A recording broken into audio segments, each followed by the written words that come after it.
Hello, guys. Welcome back to GTS Perspectives this Friday with Master Grade Jess and Kevin down here. What's up, Kevin? How are you?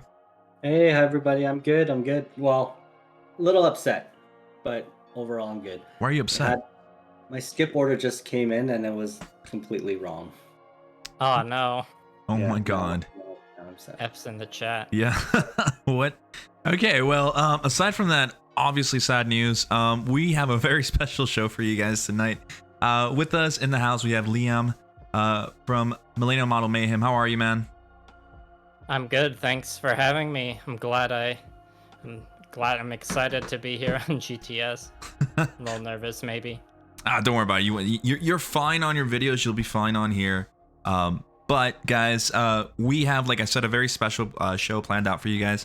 Liam has been in the game now for a year. In fact, today his video dropped, and you guys should go watch it over on his YouTube channel if you aren't already subscribed, and watch his. I think it's the Monster Energy miniature. Yeah, the title, I think I called it like testing lacquer paints on Warhammer, but it's the sequel to my first video, which came out a year ago yesterday, which was the Monster Energy Marine. So Yeah. the timing of the GTS show works out really well with my video that happens to come out on like my 1 year anniversary.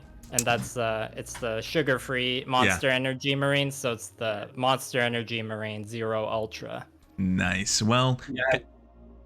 what's up, sorry, go on. Kevin? No, go ahead, Kevin. No, I was gonna say I watched it earlier today. It was a really cool video. Hey, Oh, well, thank you. The effects used and everything was hilarious. It was great. Yeah, I had a fun time making this one. it showed. Sure. It showed, and I'm as Jetto going Hobby to, like- says, sorry, Liam, go ahead. What's Jetto Hobby say? What's up, Jetto? He's saying, are we expecting any burp on this show? That's what I was gonna say, because there was some burp in that video. Oh, you know, I mean, today's video specifically, the burps were very aggressive. As for like this live stream, like always, I like to keep people on their toes. So Hey, maybe I'll burp, maybe I won't. I'm drinking a mysterious fluid from a Gundam cup right now, so I won't tell you what it is or how carbonated it is. it might be a little bit carbonated, just a little bit, just a tad bit. I'll confirm it's at least a little bit carbonated. So It's beer. We all know it's beer, guys. I want to say real quick hello to Gunpla Exile for being in the chat. He says it's 3 a.m. over there where he is, but he's watching us. Thank you so much, dude. Welcome to the show. Rusty Golem and of course Jetto. But without any further ado, let's begin a little bit about you, Liam. Just first of all, can we just take a look at what's behind him and just his overall quality? This guy has some studio level shit right here. Oh, and he's gone. I moved so it would focus on the background. Well, there you go. I'll pop back in now. Tell us a little bit about what you have back there before we begin. I want to know a little bit about your background. Well, it's I framed it so like the border would like no wall was showing. So there's box arts extending above this. Mm-hmm. Maybe like I've been toying with the idea. Well, eventually I'll probably do a video that's like a studio tour because that seems like some nice content to do. Yeah. So I'll probably do a full run through of the box art wallpaper and that. But Yeah. it's mostly like all the Warhammer ones on here. The like Warhammer 40k and fantasy, the box art used to be these like just art pieces of the models, which were really good. Yeah. But now it's mostly just pictures, like photoshopped pictures of the miniatures, so you can like see the physical miniature that painted in their studio scheme on the front. Yeah. And like that's understandable and cool and everything, but the old box art is way better. And then this is just like a poster I got from an old White Dwarf magazine, which is like the magazine that Games Workshop makes about Warhammer. Yeah. And then, yeah, there's no like real pattern or rhyme or reason to setting it up. And maybe one day I'll rearrange it to be more organized. So there's just kind of a mix of like Gunpla boxes and Warhammer, basically. So I think everything is literally either a Gunpla box or some kind of Games Workshop thing. Oh, but then attached to the shelf here, these are like, do you know Magic the Gathering? Yeah. The fat packs you can buy where it's like 8 booster packs and a dice and stuff. They have like a jacket that wraps around the box. That turns into a poster. I don't know if they still do this because these are older sets. Yeah. And sometimes they change the free stuff you get in a fat pack, but this is like the Theros box or the Theros fat pack poster and the Scars of Mirrodin. And yeah, when I was setting this up, this is a shelf. So like on the other side here, there's books and camera lenses and stuff. Cool. Um, It's so I just figured it's like, well, I need to have an entirely like nerdy backdrop, so these vertical posters will work well here. Other than that, everything's either Warhammer or Gunpla, I like just it. like my channel, right? I love it. I love it. I think it looks awesome, man. I just really like the aesthetic of it. I wish I could do that. I rent here, so I can't right now. Real quick, Freddie has subscribed for 3 months now. Thank you so much, dude, for coming back to subscribing here on the channel, and thank you for hosting us too, Freddie. Thank you, man, and welcome. I hope you like. Thanks, Freddie.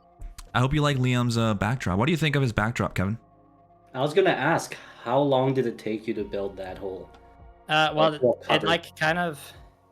I don't know. Have you watched my like early videos? Not at the all? super early ones, no. Yeah, I don't remember when. It might have been. Oh, there's a burp. It might have been in January. I think my first January video was when I had this backdrop set up because my desk used to be arranged in a different spot. So the wall used to be on like, or the art used to be on the opposite wall there. Yeah. And I had them with like negative space in between. And now looking back on it, I'm like, oh, that looked terrible. But a lot of the, although, because I'm kind of like, I have some hoarder tendencies and I used to work at a like gaming nerd store. I collected a bunch of these like old Games Workshop box art just because I knew it was good and I knew they didn't make it anymore. So I literally just like cut out the box lids and like kept them like in a box for a long time. And then when I was able to move to this place, and well, it wasn't when I was able to move to this place, it was more like when I started making the YouTube videos. I was like, oh, Yeah. I finally know what I'm gonna use this box art for. Yeah. Because I was saving it. I just didn't always know that I was saving it to be a YouTube background, but I figured some part in the back of my head probably knew that. It's like, yeah, you know, you want to start a YouTube channel, just save it for that. Just save it for And that then, moment. you know, when you get into Gunpla, you buy a ton of shit, so you end up with a lot of boxes. It happens, man. It happens. The one, Ooh. I guess maybe my first hot take of the night, I'll say that like the real grade box art is shit. Like, because I've built real grade kits, but I haven't hung up any of their box art because it's just like a exact photo of the kit or a 3D render or whatever. Yeah. It's like, but this high grade is like a cool pose of Carta's Grays. Yeah. And, you know, it's like an actual piece of art. So real grade box art, what up with that? I know. Real grade kits though, so most of them are good. Yeah, Not all of them. Not all of them. Not all real grades are great. But hey, it works. You have a nice backdrop. I think it goes with your personality, like you said, and things happen for a reason. So little did you know that you were saving them. Well, I mean, I think you kind of just said that you did know in some way that you were saving them for this. But real quick, I'd say like subconsciously. Yeah, subconsciously. Kid Chaos, aka Noble Mecha, thank you so much, man, for joining over here, and thanks for gifting another subscription over here in the channel to, I think, Sam91. Thank you so much, man. Welcome. But anyway, let's start off with who you are, backstory. So we're gonna like remember GTS Perspectives is about who the person is behind the modeling, and so the backstory here. We're gonna start off with these wonderful pictures here that we have of you. Tell us a little bit about this, where you're at, why these pictures, because you were the one who sent them over. Yes, this was just a quick collage I cobbled together for the show, which is like what I consider the 3 different aspects of me, or like me in the sense of the persona I put onto the internet, I guess you could say. Yeah. But also me right now as a human being talking. Yeah. Sorry, I don't mean to get, I'll try not to get just really philosophical off the No, it's start. okay. Yeah, so the one at the top, that's I guess me as a photographer. It's me like up on top of a mountain because I like landscape photography specifically. But I never really like made my living doing landscape photography. I did that with other kinds of photography, but landscape photography is probably my favorite, and maybe like, or like at least my favorite work that I've put out is my landscape stuff. Yeah. So that's one aspect of me. Mm-hmm. You could probably tell from like the camera I'm streaming to Discord right now that I like cameras. Yes. And I mean, then these... the one. I was gonna say Sorry, these go pictures ahead. look professional. That's what I was gonna say. Like they look freaking amazing, especially that top one. I mean, I like the other ones, but that top one, like, what the hell, man? Wow. Well, that was like a really brutal hike to get up to get that photo. So Yeah, I'm glad. Like I've had that photo since probably 2017, and like yeah, I've used it for so many profile pictures and random things, yeah. just because it's like I got such a good photo out of it. But like, man, my leg muscles were sore. I think that's Pocatera Ridge. If anyone here Oh, in in yeah, Pocatera. if anyone here from Alberta is watching. It's a long hike, but as you can see, the view's worth it. The way my eyes are looking in the photo, the view is like even crazier on that side. But I love it. anyways, Alberta landscapes aside, the photo below that to the left is me in Kyoto, Japan. Hmm. I think that temple's called the Ginka Kuji. I can't quite remember. It's like the Golden Pavilion, I think Hmm. they call it in English. Yeah, yeah. And so that's another aspect that I bring to this, which is pretty obvious that I'm a massive weeb. So yeah, like I think in my second YouTube video, I have my second opening shit post. I like rip my shirt open and I'm wearing a Kill la Kill shirt underneath. Yeah, yeah, And yeah. I'm just like, I like anime. I love how you embrace your personality, which is I think is what makes your content really cool. Like we're gonna get into your Yeah. content creation later on, but just listening to you talk about these photos and especially the weep part, the fact that you just embrace it, I think it's really nice. Aside from the fact that you have this serious look in your face that has no emotion in some way, you're just like I'm a weep, and that's who I am. But anyway. Yeah. So we have that one in Japan, and then of course the one over to the right is you with Warhammer. Yeah. So yeah, that's actually not Warhammer. Oh, Yeah, this is my first actually moment of the night. If anyone's gonna keep track of those, just kidding. Um, yeah, that was probably this is the oldest photo in this collage. That's from 2016. I went to a convention in Seattle called Lock and Load, which is like a convention for a specific company that makes miniature war games. yeah. So like Games Workshop is a company that makes Warhammer and Warhammer 40K, and they like essentially have the monopoly. They're the biggest like game with the biggest IP and the biggest audience. But there's a lot of other cool miniatures games out there. So Yeah. this company, Privateer Press, which for a while a lot of people were saying was like the biggest rival to Games Workshop, Hmm. and then the statue I'm standing next to there now is like the reason I put this photo in, because it's like, oh, that's like kind of like the Gundam equivalent in this company's game. It's not a mech though; it's a robot, so there aren't really quite mechs in the game, but it's like a magical steampunk robot called a warjack, and Yeah. then every army of your miniatures that you paint, your like leader commander model Hmm. has the ability to like control the magical steampunk robots with their mind. So I just include that photo because this convention they had like a life-size statue of it, and I thought it was cool. And Yeah. yeah, that's the third aspect that I bring in to the Millennial Model Mayhem brand is the miniature wargaming slash nerdy side. I'd say like definitely in the last few years I've played a lot more Dungeons and Dragons than I have with any war game, but Dungeons and Dragons and like tabletop wargaming are so like they're pretty much in the same bubble more or less, if you know what I mean. Yeah. Yeah. The miniature modeling and kind of just goes hand in hand with Gunpla when it comes to, you know, you're working with small scale stuff, which is basically where it comes from. And I don't know. I really like the fact that this is just basically an intro to your personality and who you are. So guys, be ready for what you're about to see next, because it's not anything weird. It's actually a really nice landscape that you took. Why would you have to add that in there? What? Why would you do that?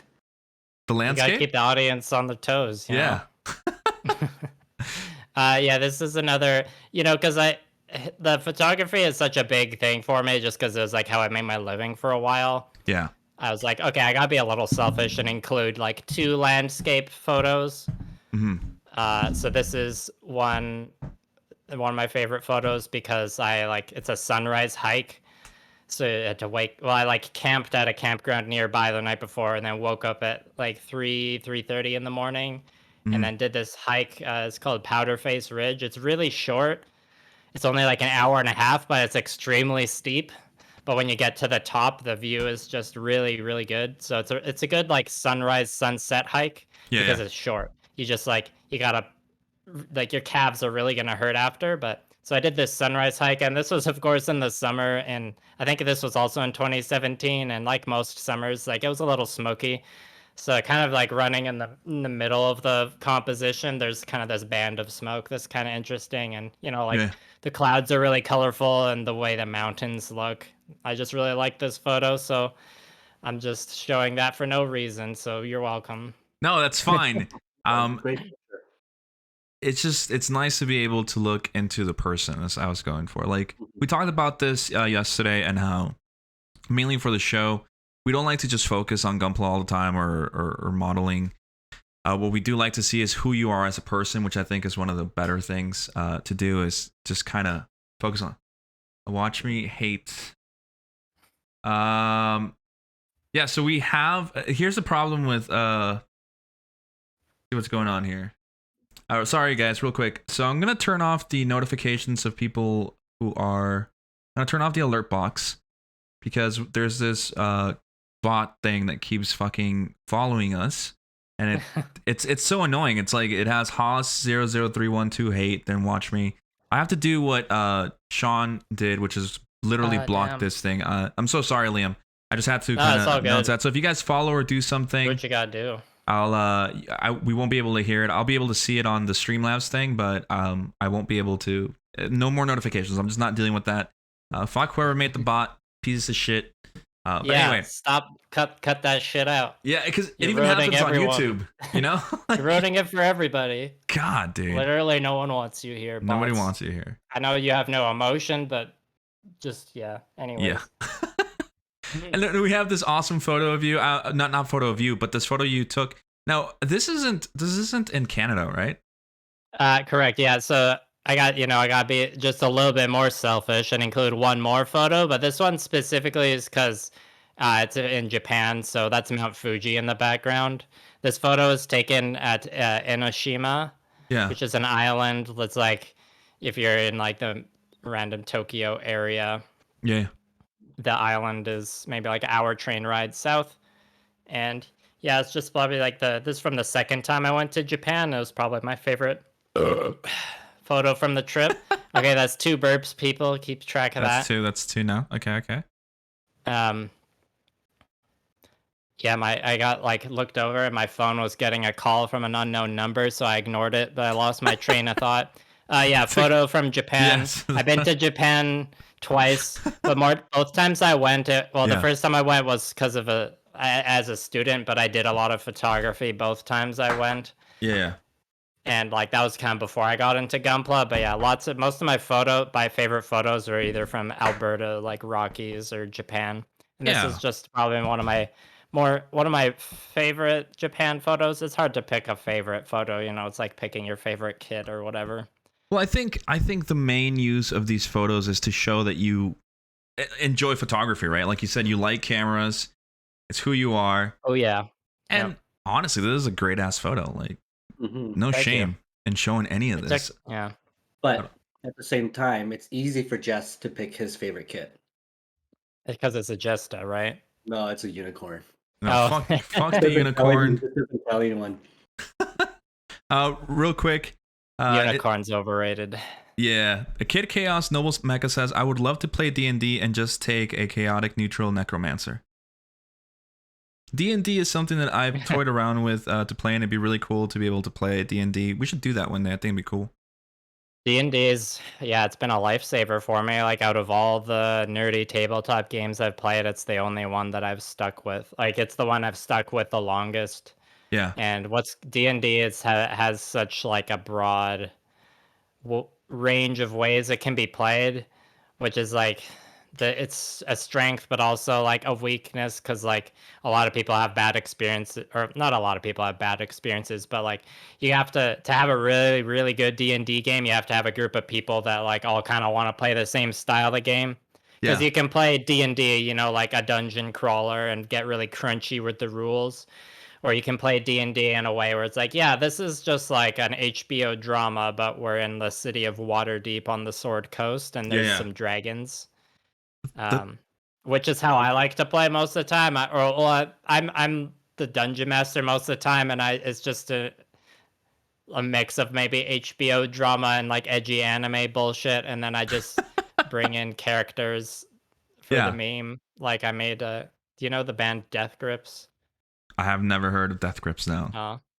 They have a pretty interesting like frontman rapper named MC Ride, so I made him into a D&D character once, but Yeah, I'm getting on a massive tangent now, yeah. so we can No, no worries. Oh, I see we're on the miniatures slide now. No, yeah, Just had no, a we're quick in the minute. No, it's okay, man. question. You can talk about whatever. Like, my point is just I have never played D&D. I've always heard it was fun, and I would love to try it, like just at least once and see if I like it. I do know there's Yeah, a no, lot of you rules should behind definitely it. try it.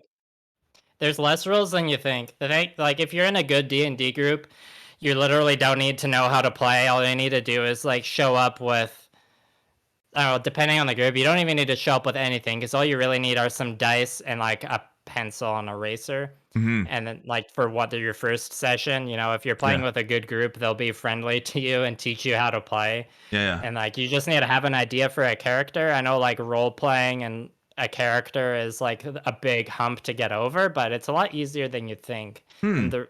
the important part is it's like just get in the zone, like role play the character, be like, what up? I'm a gnome wizard now, and I just made my character 5 minutes ago. I don't know what these stats on my sheet are, but I have a few vague personality traits. If as long as you're having fun and you keep playing with that group, your character will develop into something interesting that you can like tell at cocktail parties or whatever. You don't have to worry about like, oh, I've never done D&D before. I need to make an interesting like dynamic character like I see the professional voice actors do Yeah, on yeah. what's Matt Mercer's show called? Man, I should really remember this. Critical Role. So I there's this. Yeah. it just it sounds fun, and even like reading the chat right now, like somebody saying, old school skill. Oh, hey man, welcome to the show. He's saying D&D Gundam edition. Yeah, there's a role playing game that I have a PDF for called Lancer, I think, and that's like a role playing game, but like everyone's character is a mech pilot. Ooh, Yeah. I mean, like, the thing with role playing games is there's a ton of like home brews and stuff out there that you can find. So yeah, actually, I do know for sure there is a Gundam like Universal Century themed role playing game where like not everyone will be a mech pilot specifically. Like you can roll a character, be like, oh, I'm a Federation officer, or I'm a fight like I'm in the military, but I don't pilot a mech or whatever. yeah. That sounds Be like, freaking I'm fun. Garmazabi and I'm a bitch. Oh, uh, What? ooh. That feels too harsh for Garma. He got it kind of rough. Yeah, you got a little bit rough, a little bit I don't care. Like, I don't. The only character I care about is Ramba Ral. Just give me more of him. more of him. If they, Char's cool too, but Ramba Ral's where it's at. I don't know, man. We're a char household in this house, so just letting you know You have real no quick. choice. What's up? You have no choice. Yeah, yeah, yeah. Just saw. Well, yeah, my wife, right? She loves that. Mhm. Just came here from Spooky Ungai. Oh. Ooh, nice. And Noble Mechas has a good GM and good mates to play with. Yep, very nice. Yeah, that's the most important part. I Um, mean, the thing about Char is that there's so many Char clones, but none of them are as good as the original. So. yeah, I have so my wife for this month. Well, not this month. There's been some other stuff that we've had to do that's more important than all the GTS stuff, but. She built the tall geese, and she'll be bringing out a review for that for the patrons later Nice. on. And Which she was Geese was it? the master grade tall geese. Mhm. I don't know which one exactly because I think there's more than one, right? Yeah, I know the 3 is a P Bandai kit. Oh no, I think then Oh. this one might be the 2. No, I think hers is the first one. It's white, right? Oh yeah, it's the white one. Yeah, it's the first. It's the first version. So when she was building it and she looked up who the pilot was, she's like, "Ew, who the hell is this clone of Char? That's ugly. Fucking Char Yeah, clone want to but be Char." what's his Millardo Peacecraft? No, his name's Zex. Is like at the start of the show. Yeah, Gundam Wing. Me and my partner watched we started watching it. We got somewhere around episode 30, and then we stopped for some reason, and we haven't gone back to it because it's Gundam Wing. It's one of those like bad good shows. I I've never watched Gundam Wing. Like the thing about me when it comes to Gundam is I don't watch the animes. Like I don't. Like I get bored of watching anime in general. Yeah, that's fair. So like Wing Gundam, the animation is just bad. Like for me. Just like it doesn't hold up. So when I try to watch it, it's like, what am I watching? What is this? But I do know that a lot of people here on the west, in the west side of the world, really do like it. Like it's a huge nostalgia property over here. Yeah, sure. and to its credit, it brought a lot of people into the hobby, right? So and they've got some great model kits too. They do. But yeah, well, we could get more, and I think there's a heavy arms at multiple points on these slides. So I guess I could talk about the minis that are on here now. Yeah, let's talk about the minis. Yeah, all the photos that I sent you for this would have been ones that like the photos of the minis might have been taken a long time after painting them. It's more like this is like the selection of curated photos that I've chosen to put on my like Millennial Model Mayhem page because I've been painting minis for probably like I started when I was around a tween, and then like what a lot of miniature painters do, I think, is around the high school years. Maybe this happens with Gunpla people too, who are into it when they're teens. Like around the high school years, you become a lot more concerned about, dating or like fitting in. So you might not necessarily do the nerdy activities a lot. And I was like a big band kid in high school, so I didn't like really get back to the miniature painting and take it more seriously until probably like 7, 8 years ago. Yeah. So probably like I've been painting for like well over a decade, like since I was a tween, but I only taking it seriously for the last handful of years, basically. Mm-hmm. And the photo at the top left, that's a lizard man, also known as Seraphon, which I painted. And they're like from the Warhammer Fantasy game originally, which was one of the original war games that got me into the hobby, just because I thought the lizard men were always such a cool faction. So I've collected their models for a long time. Yeah. And ever since starting my YouTube channel, I always knew that I needed to put out like one lizard man video. Yeah. And, like I came up the shit post I used for the opening in that video is like some footage from the video game Total War Warhammer 2, which is probably like my most played video on my Steam or video game on my Steam library. Yeah. So just like that's my comfort game that I go back to. I just like load up my Lizardman campaign in Total War Warhammer and just smash shit with dinosaurs. I love the blue on it.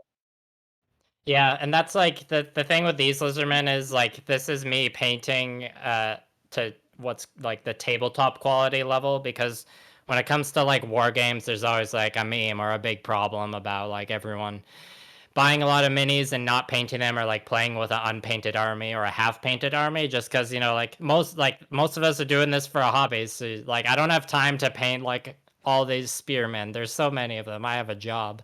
Yeah. So there's like a term called tabletop quality, where it's like, look, I just need to paint these to a quality where when they're all out on the table and they're all painted consistently, like they look great. Because they're really small miniatures. You're only gonna notice the mistakes if you like pick them up and look at them like this. Usually they're on a table set up for a game and you're standing up. So you're looking at them from like a significant distance. You won't notice the mistakes. But if it's like a full army that's painted consistently in the same way, that looks really good and impressive, just because it's like, wow, you painted a full army of miniatures. Not a lot of us have done that, depending on what gaming club you're at, So how long does it take for you to paint one of them? I mean, it really depends. Like one single lizard man like that, if I was really cranking it out, I could like probably paint it in I don't even want to say an hour. I'm really bad about tracking my time. Maybe let's say like 90 minutes, but the one to the right of that, it's like a guy in ornate gold armor, riding like a rhino. Yeah. That like one like that took a long time as well. And one of the reasons why I'm bad at like tracking the time on this is like, especially models like this with a ton of like gold trim to paint, it's not super like artistically involved painting. It's just like slow and tedious. You Yeah, know, yeah. like you just got to paint a lot of gold trim, and it's gonna take a while. Yeah. So with a model like that, it took me a long time to finish because I would work on it, get burnt out, like put out a Wi-Fi for a while, and then come back to it and work on it a bit. Yeah, yeah, yeah. It's all no maskings involved when you do these, right? No, It's all nah, yeah. I only really started masking when it came to Gunpla. I'd still say I'm like a beginner at masking. Yeah, masking can be hard and very time consuming. I've mentioned before, almost all of our guests who come on the show tell us that their most hated part of painting or customizing is masking. Masking is so tedious. It's Okay. I don't like I hate sanding way more than I hate masking. And like masking, if you pull it off and you peel it away and it looks good, it's you know it's very like satisfying. it doesn't get much better than that. Yeah. The next best thing is like reassembling a kit after painting it. Yeah, And nothing chipped, and you're like, oh my god, fuck yeah. yeah. We'll get more into that later on, but I kind of want to Yeah. talk about this Monster Energy one that you have Oh, right here. yeah. So that was the pretty much. I think it's safe to say like the official start of Millennial Model Man was the Monster Energy Marine. I came up with the idea for the Monster Energy Marine a while before I came up with the name Millennial Model Mayhem. Yeah. It was more like me and my friend Devin who voiced some of the Space Marines in today's video and in like my January video. Oh, cool. So that's where the voice came from. Cool. Well, sometimes it's me, sometimes it's him. My cousin Daniel has also voiced one of the Space Marines Yeah, yeah. randomly. But the Space Marine, it's always Kyle. There's Kyle 01, 02, and 03 now that was birthed in the video today. Yeah. And Kyle, so I think this picture here was Kyle 01. This is like the proto Kyle. I want to say I painted him probably in like June or July. It's just like there's this really popular Warhammer 40k box set that released, and Games Workshop does a lot of like fear of missing out type marketing where like, oh, we've got a really good box set with a lot of valuable and some like a limited edition cover book, and we're only gonna print it once, so buy it. So like me and my friend Devin were like, we bought into the hype and bought it. It's like a 2 army box set. So I Yeah. got the Space Marines and he got the Necrons, which are kind of like the spooky space skeletons. Yeah. And I like the Space Marines. They're like the trying to think of like they're like the RX 78-2 of the Warhammer 40k world. They're like the poster boy, if you know what I Oh, mean. okay. So I mean, like Space Marines are just like the face of Games Workshop most of the time, and you just see them everywhere. So they've always kind of been a meme, and I always just like I don't remember exactly how it happened, but I was probably like I think I was probably jealous of my friend. I'm like, oh man, the spooky space skeletons. I kind of like those models better than the Space Marines. yeah. But then I came up with the idea. I'm like, oh, what if I did like a funny meme Space Marine army or like Space Marine chapter, as they'd be called in the lore, where they're like the Monster Energy Marines? Because like it's not that hard to paint. Like painting that green symbol on the shoulder pad is just like 3 lines of green Yeah. and then 3 lines of a brighter green. Yeah. If you're painting to a tabletop quality, it's not that hard to pull off. Hmm. And then I was like, well, let's see if I can paint one. So I painted one to see like how it looked, and then I edited this quick photo and threw the Monster Energy logo right up next to it. And I'm like, wow, that looks like pretty good actually. Yeah, it I looks pretty posted good. it to some like painting groups on Facebook at the time and like my personal Instagram page, and that was about it.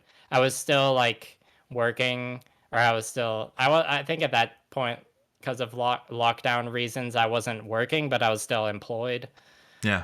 And so I hadn't decided to start Millennial Model Mayhem at that point, Yeah. but I painted this one Marine, and I was like, okay, if I ever get around to painting the rest of this like box set that I bought, there'll be the Monster Energy themed army.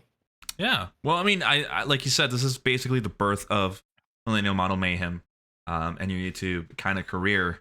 It's just spudding because it's been a year, right? I'd say this might not be the birth because like I've thought like I'm a millennial, as they say. Like I watch way more YouTube content than I do traditional media. So Yeah. Yeah. every time you watch a content creator you like, or I feel like most people think in their head like, oh, I wonder what it would be like if I tried to make a YouTube channel. Yeah.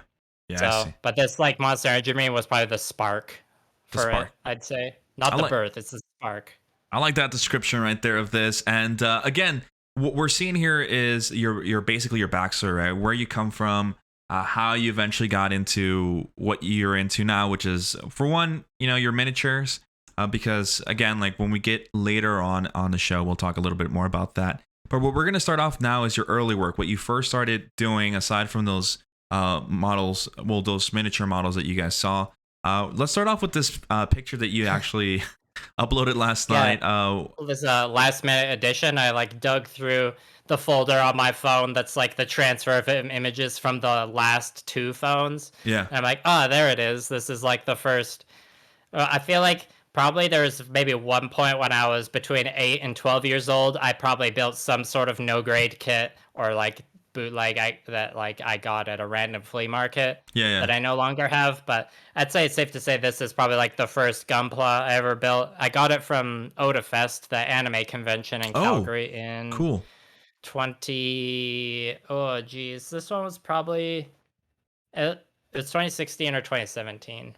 Wow. But yeah, this was I had a friend, a weeb friend that I made, and he happened to be helping sell some kit or no, I think like he wasn't selling the place I bought from. I don't remember where I bought it from because this was like 4 years ago. Uh-huh. But like I was like, obviously as a weeb, I was aware of Gundam, but had never really gotten into it at that point. Yeah. But I'm obviously very familiar with models and very aware of the fact that Gunpla was a thing. I'm like, Yeah. yeah, this kit isn't that expensive. Let's build it and try it out. And this is like the high grade. The box is on the shelf here somewhere. That Striker GNX from Build Fighters or Build Divers or Yeah, yeah, something. yeah, yeah. And so I remember I texted my friend after I built it. I'm like, did I do something wrong? There's a ton of leftover parts on the frame. And then he like explained to me at the time, he's like, no, it's like the show it's from. They like incorporate parts from different suits and they're custom. So those are the leftover runners, but it kind of flew over my head. But I was still Okay. like, oh yeah, that's pretty cool. But it's a high grade. So at the pose it's in right now, where it's holding, like holding the gun in both hands, it's one of those high grades where it's like it's a real struggle just to get it to hold the weapon in both hands, Yeah, yeah, and yeah. then get it to stand up. So and then just snapped a nice shitty phone pic with the on-camera flash, posted it to Yeah, the I was personal about to Instagram, say. called it a day. I was about to say That's a this desk. flash, man. I think So, the phone I was using at this time was probably like I was definitely like a student at this time.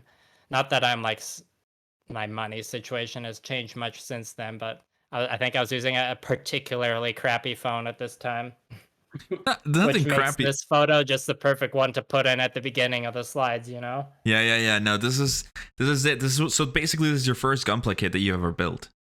Yep. And it Nice. ended up being my first custom as well, Oh, which there'll wow. be a picture of that.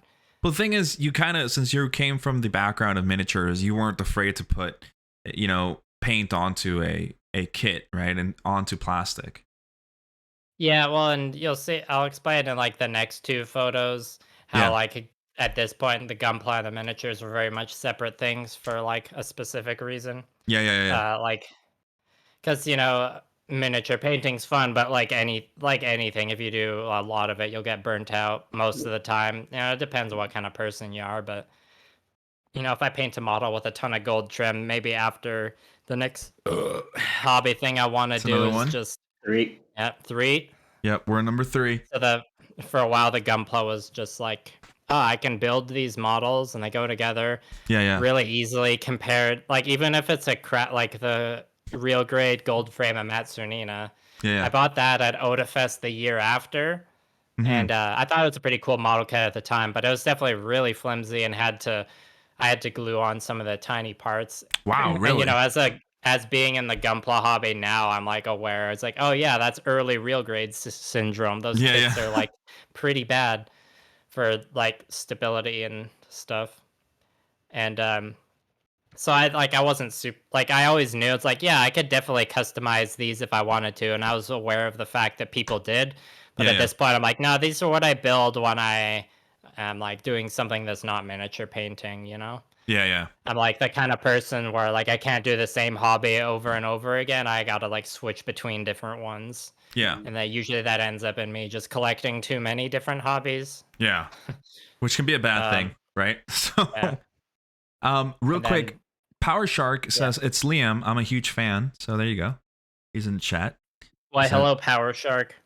says he's a Thanks big for fan of coming. yours. So aside from that kit that you got, you also have these other pictures here with Bale, and I do not know what the other one is. That's the gold Goldish gold straight. frame Amatsu, or yeah, gold ashtray frame Amatsumina or something. It's one of those really long names. It's a really cool looking kit. If you're into like aesthetics and you kind of like will pose the kit once and leave it on the shelf for a long time, it's good. But it definitely has some pretty hardcore real early real grade syndrome. Wow. And how did you end up with this? How did you end up with the clear plastic Bale? Oh, I'm glad you asked. The I got that from the Gundam base in Odaiba, Tokyo. Oh, okay. Oh, cool. In Cool. 2019, I went to Japan, Oh, right before Right and before everything went to shit. Nice. it was like January 2019, Oh, so so it was you like were a good solid year and a bit before COVID. before And the event. Yeah. yeah, and at this point, I had only actually I think I bought this one before the real grade to the right there Yeah. Yeah. because I got that one from Odafest in 2018. Mm-hmm. Or sorry, I'm getting my timelines mixed up. Anyways, but yeah, I bought the Gundam Bale, uh, and really didn't know much about Gunpla because at the time I was only one or two kits deep, Yeah. but like still massive weeb. Still went to Japan. It's like, look, the last time I was here, I didn't have time to see the life size Gundam. I have to go see the life size Gundam this Yeah. time. Yeah. Yeah. And my friends had told me that there was like a good like or a cool like Gundam store to see in the mall there. That's right in the building, and Mm-hmm. I knew that like there wasn't like buying just a regular kit in Japan. You're not saving much money when you bring it back, but you can buy P Bandai kits there, and you don't have to pay the P Bandai tax. Wow. So Yeah. and I wasn't really into the Gunpla hobby at the time. So I was like, well, and luggage is always a concern because those boxes take up space. I'm like, well, Yeah. this kit that has a blue box is cool, and it's like reasonably priced. I guess I'll get this one. And that was a clear color bale, and I hadn't even watched Iron Blooded Orphans at the time. Wow. Just how things Yeah. happen. The Bale's a pretty cool kit. I know that Kevin, I think you like the Bale, don't you? Yeah. Sorry, yeah, I do like it too. I have the bale upstairs right now. Mm-hmm. I'm gonna be using the bale, the Vidar, and another one as a diorama after I'm done with it. Nice. Yeah, yeah, the Bale's Sometime pretty cool. Well, Yeah, honestly, like I'm down for almost all the Iron Blooded Orphans kits. yeah. Yeah, they have pretty cool, nice designs, and hopefully now with what was it, a year and a half ago with the Barbatos Oh God, yeah, Master Grade. just give Hopefully they bring everything else out, right? Like, fuck, Bandai, dude. just give me something, please. Yes, I need God, more IBO kits. These please. these 1/100 like not master grades won't cut it anymore. Nope, no, they will not. And speaking of 1/100s, the next picture that we have on here, which is actually you have like this nice infinity look on your picture in the background. I'm guessing there's a table mat thing for. It's just like a desk mouse pad, just like a big one. Oh, I got it off Amazon. Yeah. And cool. it just like happened to go well with the colors I paint. So this is the GNX Striker, the one with the shitty phone pic from before. Yeah, This was yeah, like the yeah. first custom paint job I did. Wow. And it's like this was my photos of my first custom build. So my photographer side came out a bit, and I like added some Photoshop glow to his I was about eyes to and the say. beam sword. Yeah. Yeah, yeah, that's crazy. 'Cause, I was like, this is the first one I ever did. I didn't really care about the what the faux pas was for like photoshopping your kits. Yeah, yeah, And yeah, painted with acrylics because that's what I had yeah. with Mm-hmm. my miniature painting stuff. Yeah. Miniature painting is like 99% acrylics. Mm-hmm. That's changing a bit now with oil paints, but yeah, and then did the weathering where you light like a wooden skewer on fire and just stab the armor plates with it, Yeah, yeah. weather them up a bit. And I had like many projects, I had a lot of airbrushing troubleshooting that I had to get through to like get this kit finished, but I was pretty satisfied with it. It's got a And it's so yeah, that's my first official custom painted kit, I guess. I like the color scheme because it reminds me a lot of Pacific Rim. Yeah, Oh, yeah, it for sure. does. Yeah, yeah. It's pretty nice. It's I've always found it very interesting when people come from the miniature side of things like Warhammer and how they bring those skills onto plastic. Hence why I mentioned earlier to during the stream that you weren't scared to put, paint on plastic. And just kind of seeing Yeah. that being put onto this kit, you can see the differences between a traditional quote unquote traditional painting of painting a kit, because you can see texture, which is not something that you normally see Oh on yeah. kits. And I'm guessing this is because this was an airbrush, right? This was all hand painted. No, this airbrush is just Oh, okay. like a shitty job. Oh, because Well, even like actually, all of some everything of is. the details were probably hand painted after, Oh, but okay. this is just like Vallejo model color, like ran through an airbrush with no primer. Oh, okay. There's your problem. There's your I problem. mean, I was very much just like, well, let's just paint it and see what happens, you know? Yeah, yeah. No, that's good. It's always kind of my approach. Good. That's how things should be done. Is it doesn't matter if Mhm. you're scared, just do it, see what happens. And it was such a good your first one, and then you painted it this way. You weathered it. You did some nice photography on it, along with the effect on the beam saver. I think it looks really cool. But then on the next one, we have another kit, which this is a high grade, if I'm not mistaken. This is the This is a master grade Endless Waltz version heavy arms. really, this is the P I Bandai, kit bashed it a little or bit. just the No, it's normal. not P Bandai. It's just Oh, okay. like Oh, it's the the like first one. the what?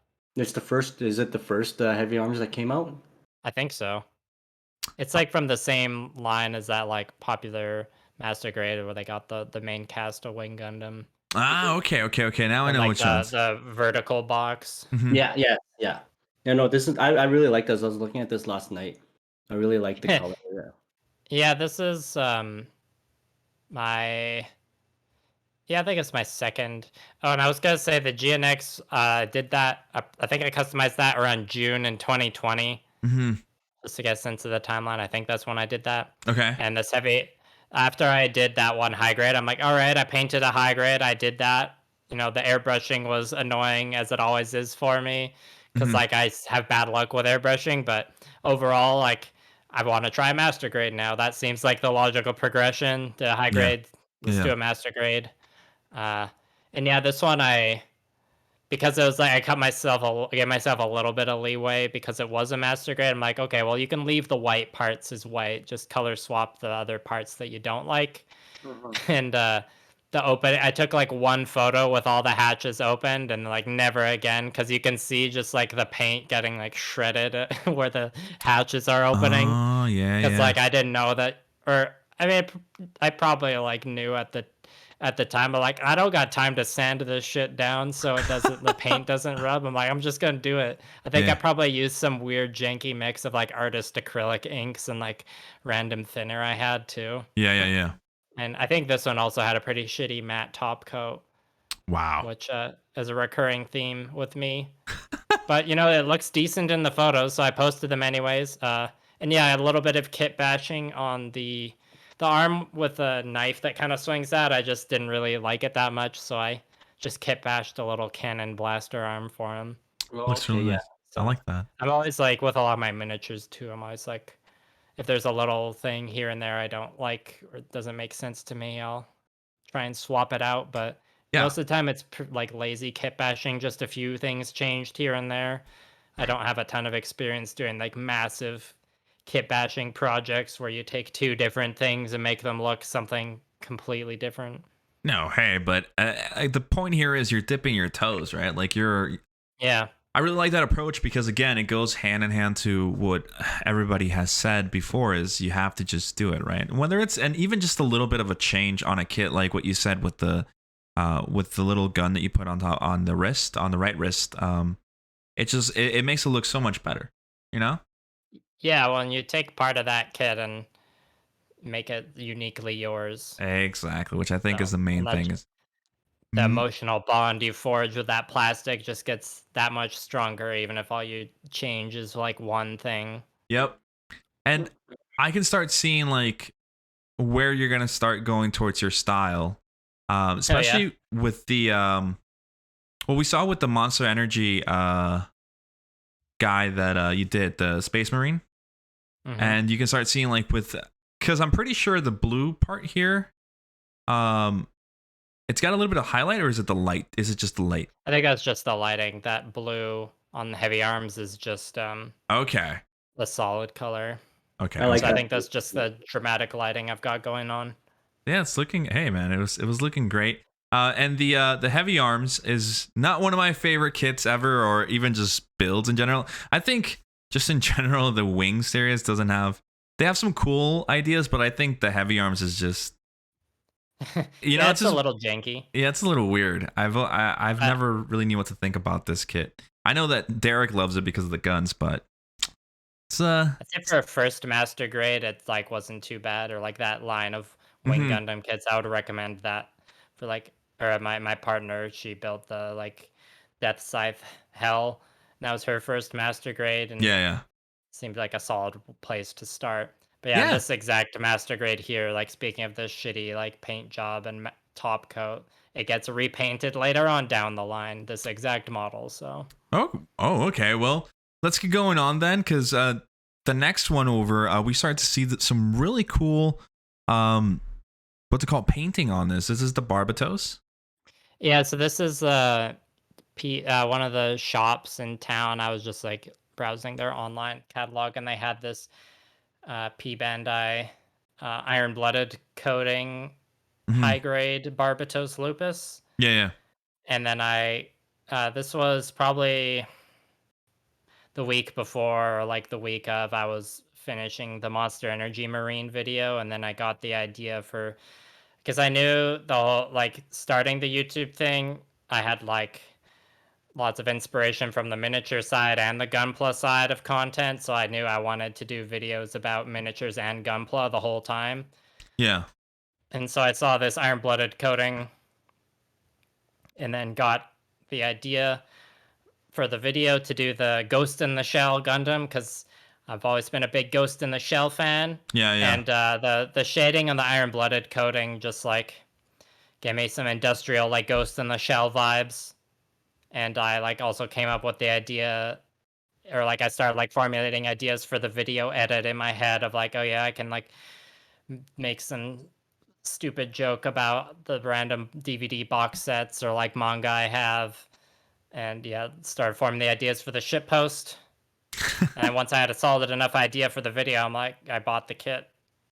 So, and Nice. then made my first two videos were both made like within 2 weeks, which Yeah, is like not at all what my release schedule is like now. I was yeah, yeah, just like, all right, I'm starting this now. Let's go 2 videos, boom, boom. And like this one, the iron blooded coating looks really good. So I only paint like only part of the pieces are painted, and yeah. I use some like fancy metallic shifter paints. That's what I was gonna say. Yeah. And yeah, I love using those. I bought like one set of Vallejo shifter paints. Hmm. They're basically pre-thinned, like small bottles. I think the set had 6 in them. Hmm. There's like about 3 colors I've used way more than all the other ones, but I always find like excuses to put them in kits because like what's not to like about a metallic color that changes tones depending on where the light is. Yeah. What brand did you get? I've been trying to find a chameleon type of paint for myself. The ones I have are Vallejo. Yeah. Okay. And it's just like what the store, Vallejo is like one of the bigger brands, so like that's the one the stores are likely to have. Hmm. Hmm.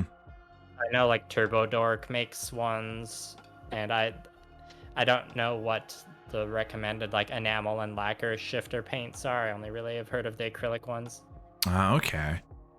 One of the things that I've painted with Vallejo before.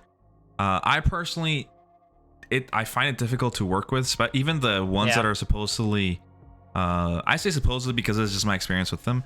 Supposedly airbrush ready. Yeah, they're not always. Yeah, they're not. They would come out too thick. Everything just be weird. Yeah, I've heard that too.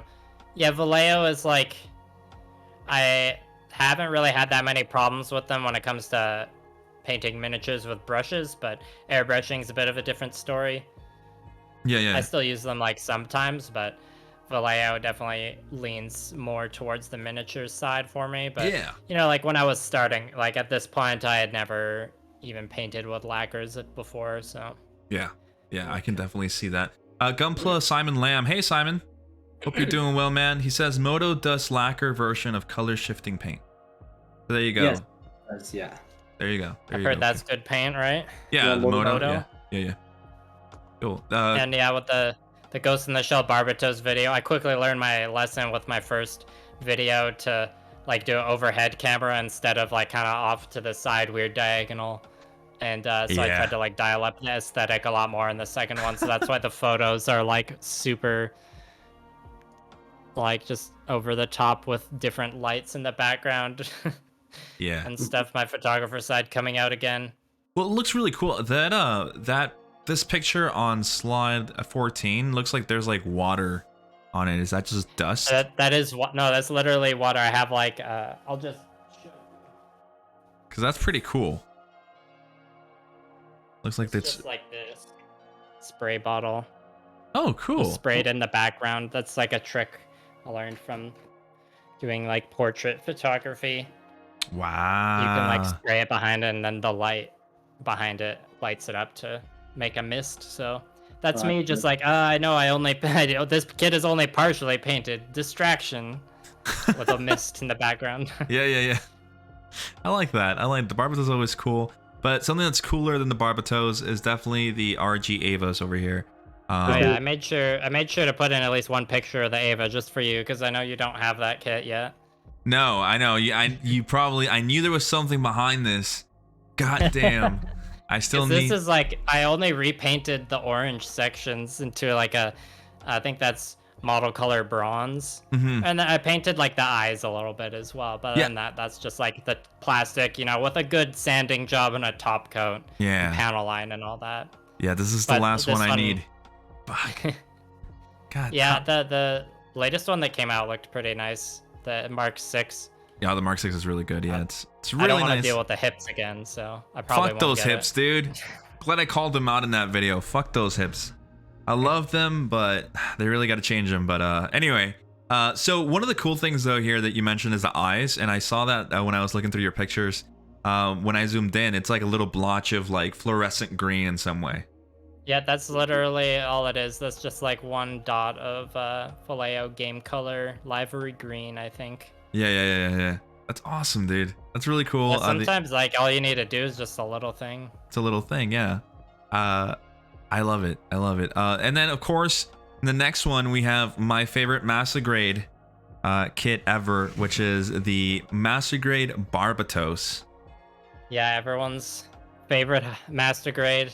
Can't stop talking about the Master Grade Barbatos, obviously. I had to like include pictures of the original kit because I had the kit for a while at this point. It was like I had watched Iron-Blooded Orphans, you know, really liked it as a show and heard lots of good things about the Master Grade Barbatos. I think one of the first like custom Gunpla YouTube videos I watched that got recommended to me was Ray Studios custom, and that was like kind of one of the first videos like that I had seen. And so I'd known for a while that I like needed to get this kit, and I just waited till I had a couple more under my belt first because I knew like I wanted to like take my time and appreciate Barbatos for what it was. Yeah. And then before I finished it, I decided like I wanted to try and do some stop motion animation. Yeah. I'd seen a bit of that on YouTube as well. Yeah. And obviously, like, it's easy to recognize how much time and dedication the really good stop motion that's out there takes. Yeah.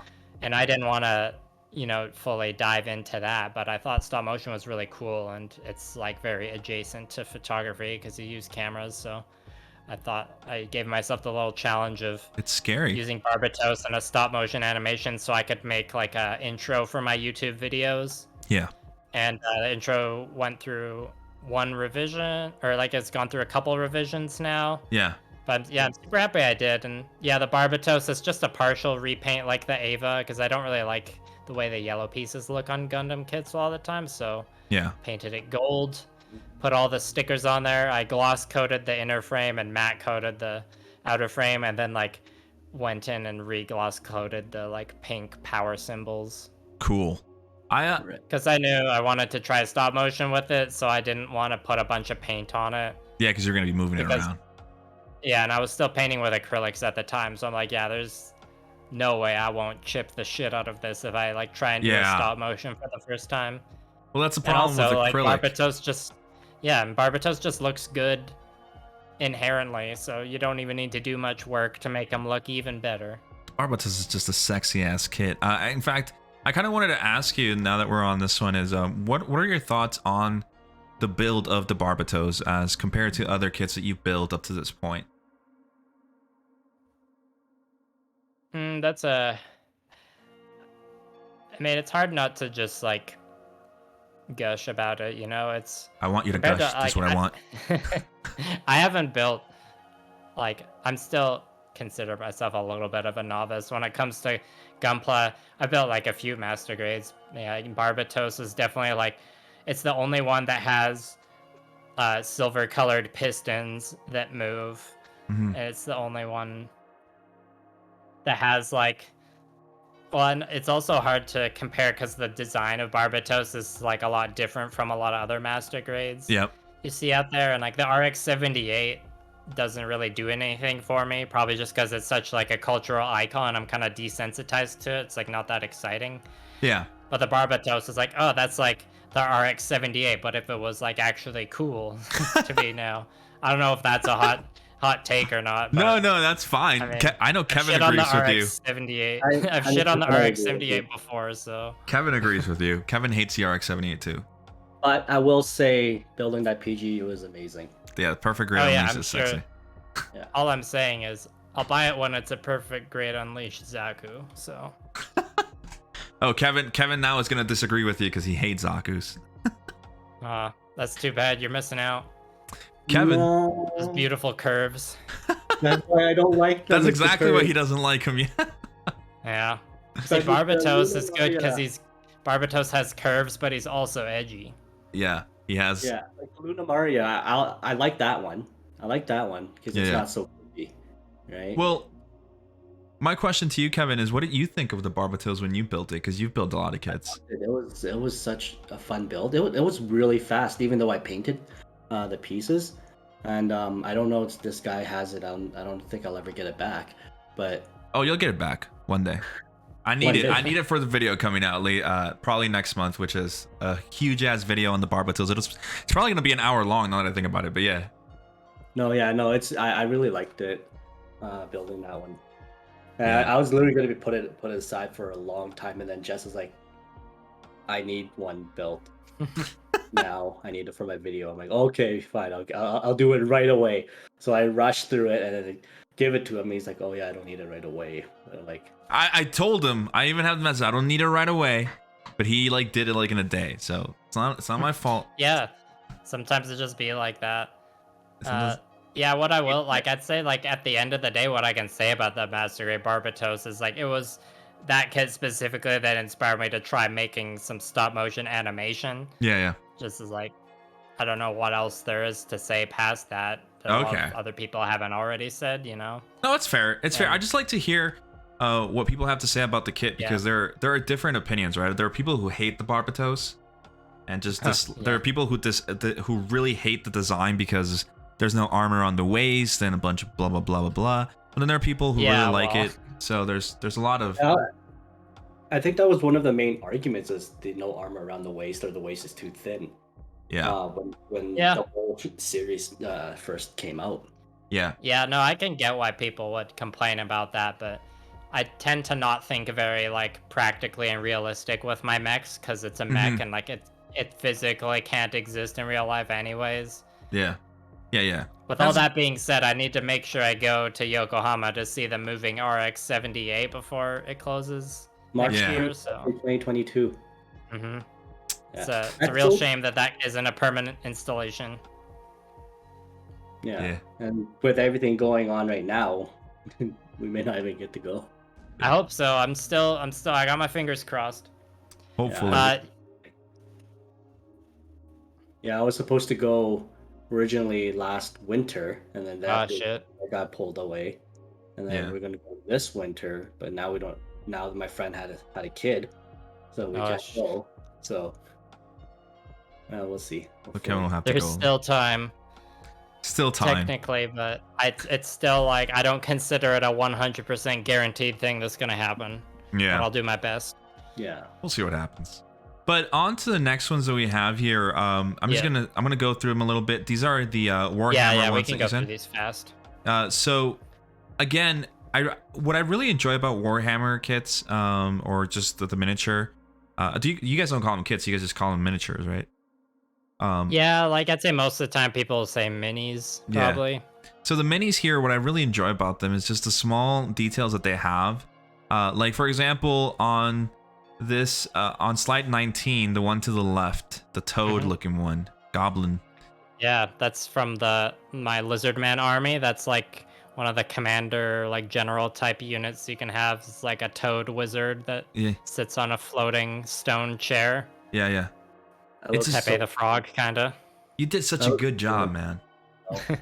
That's actually a really old metal model that I had from like my early tween days that I repainted summer in 2020. It just, oh man, I really want to take, I want to buy one. I know Derek has told me that he wants to see me buy a mini and paint it to see what I can do, but these things are just so cool. You think. Yeah? Yeah, I mean, it depends on what you buy, but a lot of the time it's kind of like a coloring book, and then you really just like use dry brushing and washes to your advantage. But then there's, it's got a really high skill ceiling if you want to go there, but you can also just like paint to a tabletop quality level the whole time, and that's cool too. Yeah, it's like with Gunpla. Some people, you just snap build your kit and that's it, and that's totally cool. I love that. I love how I just like seeing how you started everything out and just like your journey into Gunpla, because I'm sorry, I'm looking at the lizard ones over here. Honestly. Yes. This is so cool. This is one I finished in the Millennial Model Mayhem era. I guess this is like a model that had been sitting like half finished. Yeah. For like 4 years probably. And I find like in my Lizardman video I released this year, I like gave myself a challenge to like finish a bunch of unfinished projects. I'm still working through it. I don't know if I'm gonna like make it by the deadline, and if I don't, that's okay. I'll admit that, like I do all my other mistakes, but it's been a good excuse to get models like this painted. Yeah. And this one, it's like a lot of it was kind of paint by numbers, but at the same time, like if I had finished this back kind of closer to when I had got it, I wouldn't have had the confidence to do the like really basic glowing effect I did with some of the turquoise parts or like some of the blending on the tusk parts. And like, yeah, I had fun painting this dinosaur. Dinosaurs are pretty fun to paint and not like the hardest either. Yeah. They're just big. I'd love to see what you would do, Kevin, with one of these guys, honestly. See what you can do with the paintbrush and doing hand painting. It's completely different to what. Let's try it. I think we should. It's very different. Let's do it. I think we should do like a little challenge thing where everybody on GTS has to paint one. For the host. Yeah, that's good. I'm 100% down for that. And then we have an army over here, or a little platoon. Oh, this ain't even one army. This like two small units for this is part of the game in that slide way at the beginning where I was standing next to that steampunk robot. These miniatures are from that company's game. Oh, okay. And this was probably like the last war game that I was like pretty seriously into before COVID / before I started like focusing more on the painting in general. This is like the army in the game setting is called Scorn. They're kind of like a vaguely samurai themed, vaguely like Middle Eastern themed fantasy army. And yeah, I painted some like weeb kanji on the flag there for fun. And yeah, I did these ones in a video. Video I did, the Scorn army is kind of like with the Lizardman. I haven't been playing them as much as Lizardman, but like when I made my YouTube channel, I always knew it's like, okay, I have to do at least one video of painting Scorn because I just really like the army, and I've painted so many Scorn models because the army of them I have is quite sizable. It's like the one like good tabletop gaming flex I have, maybe. But it's like a lot of it's just a lot of gold trim that took a lot of time to paint. So when you see it all put together, you know, a bunch of red, gold, and black, it just looks really good. Yeah, it looks pretty hot. Gunpla, Simon Lamb says, "Do it. Hand painting is addictive." That's what he says. And then I want to give a quick thank you to Rusty Golem for just tipping $5. Thank you so much, man. Rusty. Honestly, thanks. I think that's what we're gonna do. I think I'm gonna plan it out, see if we can get our hands on some Warhammer stuff. And we're gonna do maybe a series where we kind of learn the ins and outs, or just a little challenge to see what we can do. Maybe just a whole day focused on this. I think it'd be really cool. But yeah, awesome. And then we have a picture of a bunch of nubs. Ah, yes. That's a very important meme. I'd say now it's probably just as important as the Kyle/Monster Energy Marine meme. Yeah. It's the Forbidden Sprinkles. Yes, the Forbidden Sprinkles. I don't remember exactly when I came up with this meme, but you know, when I started getting into Gunpla, I was introduced to the concept of you do one snip on the runner, leaving a bit of nub, and then after you snip all the nubs off. And yeah, I don't remember exactly how it happened, but at some point I thought of a joke. I'm like, these like are all like little nubs of different colored plastic. They could be the Forbidden Sprinkles. And they are. And yeah, ever since then, and all the videos and photos or most of the photos I release, I'm just pushing this meme hard. I'm like, hashtag Forbidden Sprinkles, let's go, people. Yep.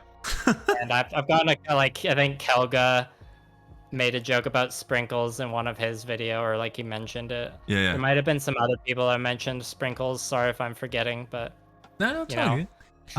I feel like it's just a fun meme, and a couple people have agreed with me, so I'm still doing it. Yeah, it's like forbidden snacks on Reddit, basically. So. Yeah, totally. I love that. I love nubs. That whole concept of snipping out and leaving a little bit of the nub on there is a good way to build, guys. If you guys are new to the hobby, it's a good way to do it, mainly because you don't put the stress that you normally would onto the plastic, so you avoid that kind of thing, and you can get a flusher cut if you have some really nice nippers on the side and you use like some regular nippers to cut out the nub. So it's definitely what we do. I have a whole bag full of these things. I don't know where to do it. I hope I don't know if you knew, Liam, but Derek put out an order. Well, not an order, but he requested for Calgary City, because for those who don't know, Liam lives in the same city that we live in, and so he basically asked the city to see if they can open up and make the runners and the nubs and everything for Gunpla recyclable. So like we can actually recycle them, because that'll be a good thing. Like there's so like me and my partner have a massive bag of runners in the living room. We just don't know what to do with. I'm like, I feel bad just throwing these in the garbage. It's like, maybe I can think of some kind of shit post for like a video with like a whole bunch of runners or something, but I gotta do something with these eventually. One day. I'm glad Bandai is like introducing those recycling boxes in Japan. It's just too bad that like they're not here. Bandai is a Japanese company, so they can't really bring that to Canada yet, at least. Yep. And going on to this new segment here, well, not segment, but this new section of the interview, molding the game. Now, guys, I wanna take a pause right here and tell you why this is called molding the game. For a lot of times, you guys have heard me say on different episodes when we get into the topic about getting into the hobby, and how sometimes people get into the hobby because they want to become popular, or whatever you want to call it. Some people want to start up a YouTube channel and expect to have 10,000 subscribers in the first week. But what a lot of people seem to forget is that in order to make your name, or to do something in the hobby that's already populated with many, many, many talented people, It's you have to do something to shake things up, right? You can't just do the same thing over and over again. If your goal is to really get your name out there, you have to do something different. And the way that you do that is by changing the game. You have to come in here and change the way things are done, and it has to be in a good way.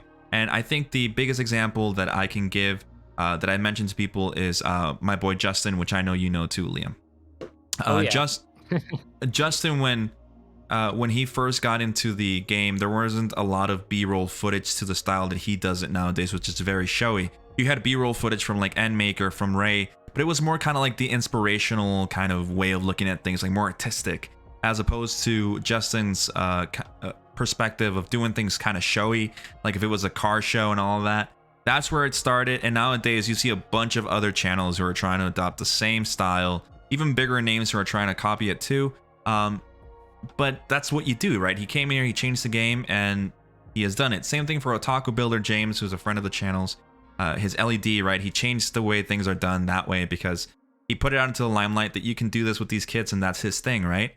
And so with Liam, going back to molding the game, I feel, and I don't know, Kevin, if you agree with me, that you are changing the way that we do things, and you really are kind of shaking things up with your style of hand painting and the highlights, which we'll get to in a little bit. So this is why this is called it, and I do feel that a lot of your, I'm gonna say success, Liam, is due to the fact that you have a very unique style.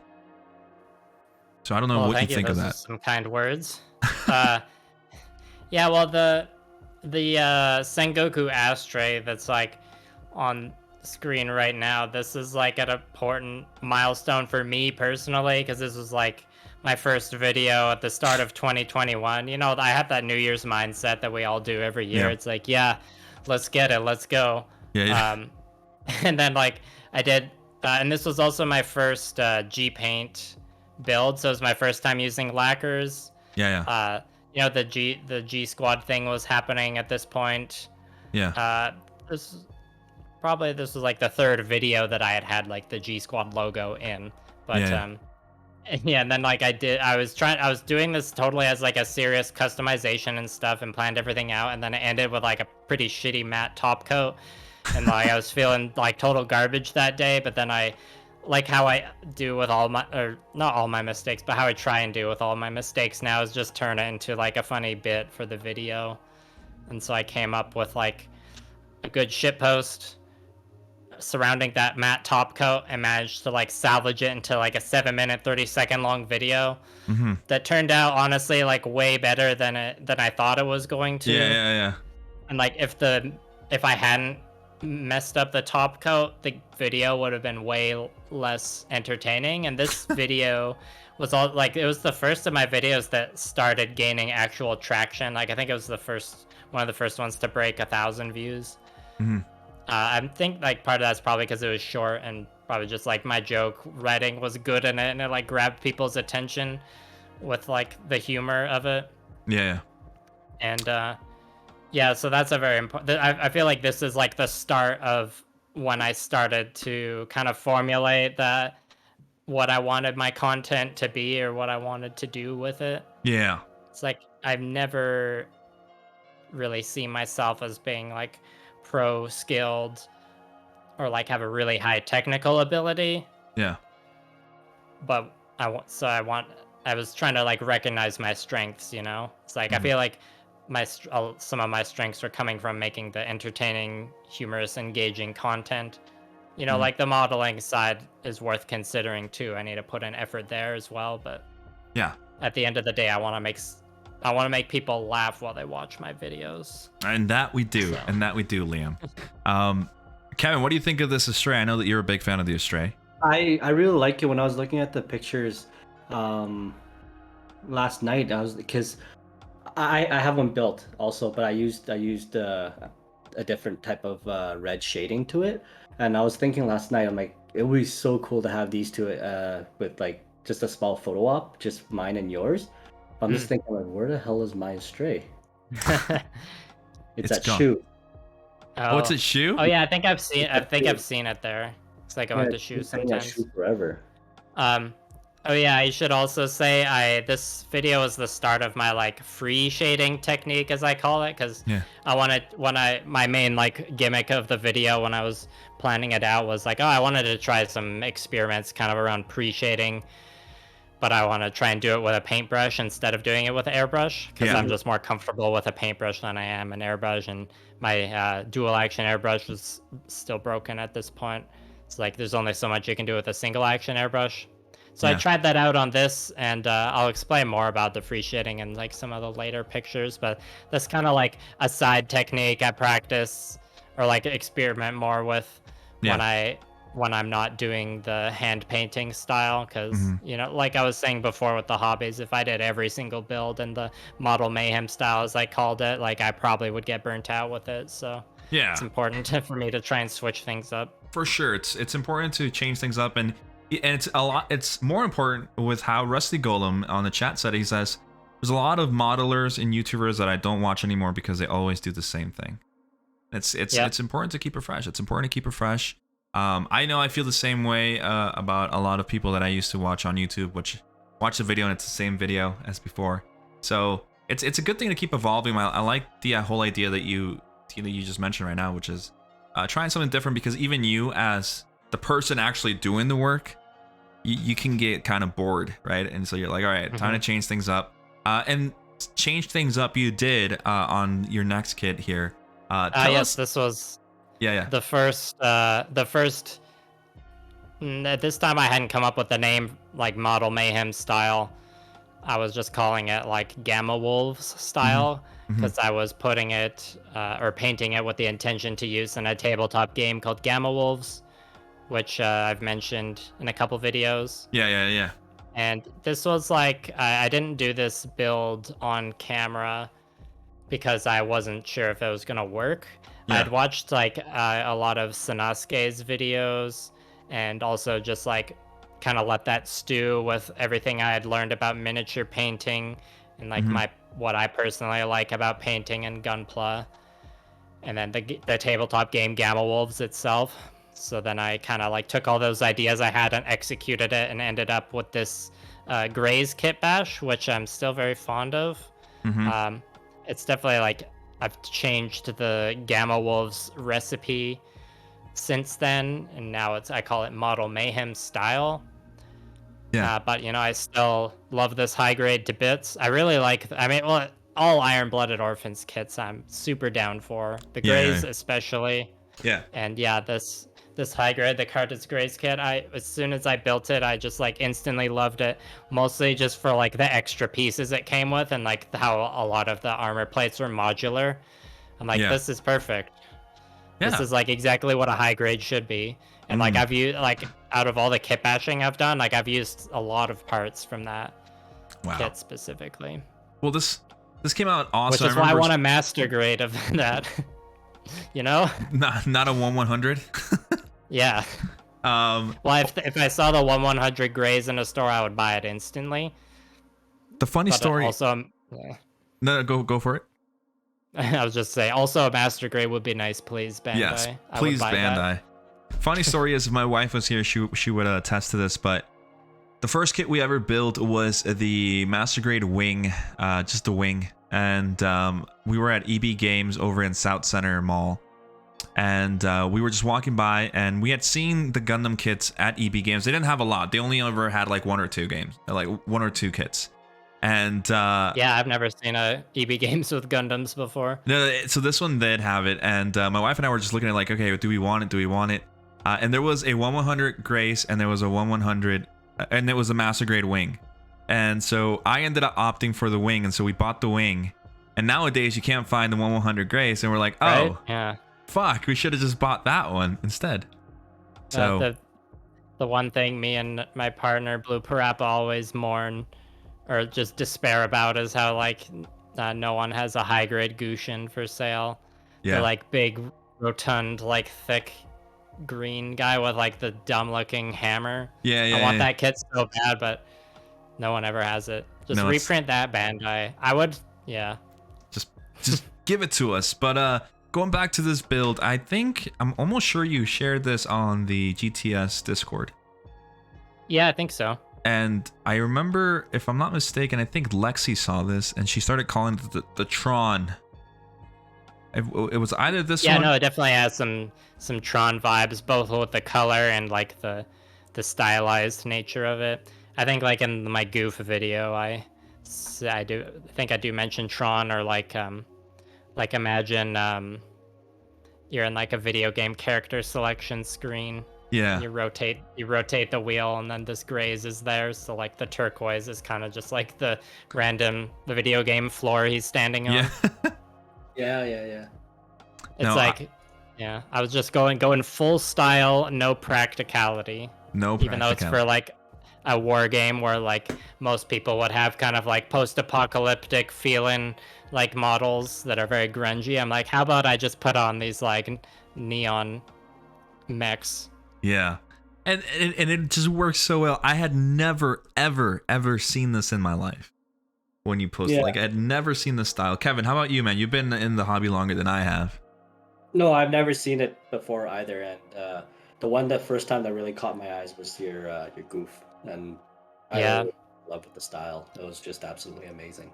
Yep. Yeah, and I'll talk more about the goof video when we're on those slides. But yeah, the goof videos grabbed a lot of people's attention. I think it's your most It's been a watched good video, one. right?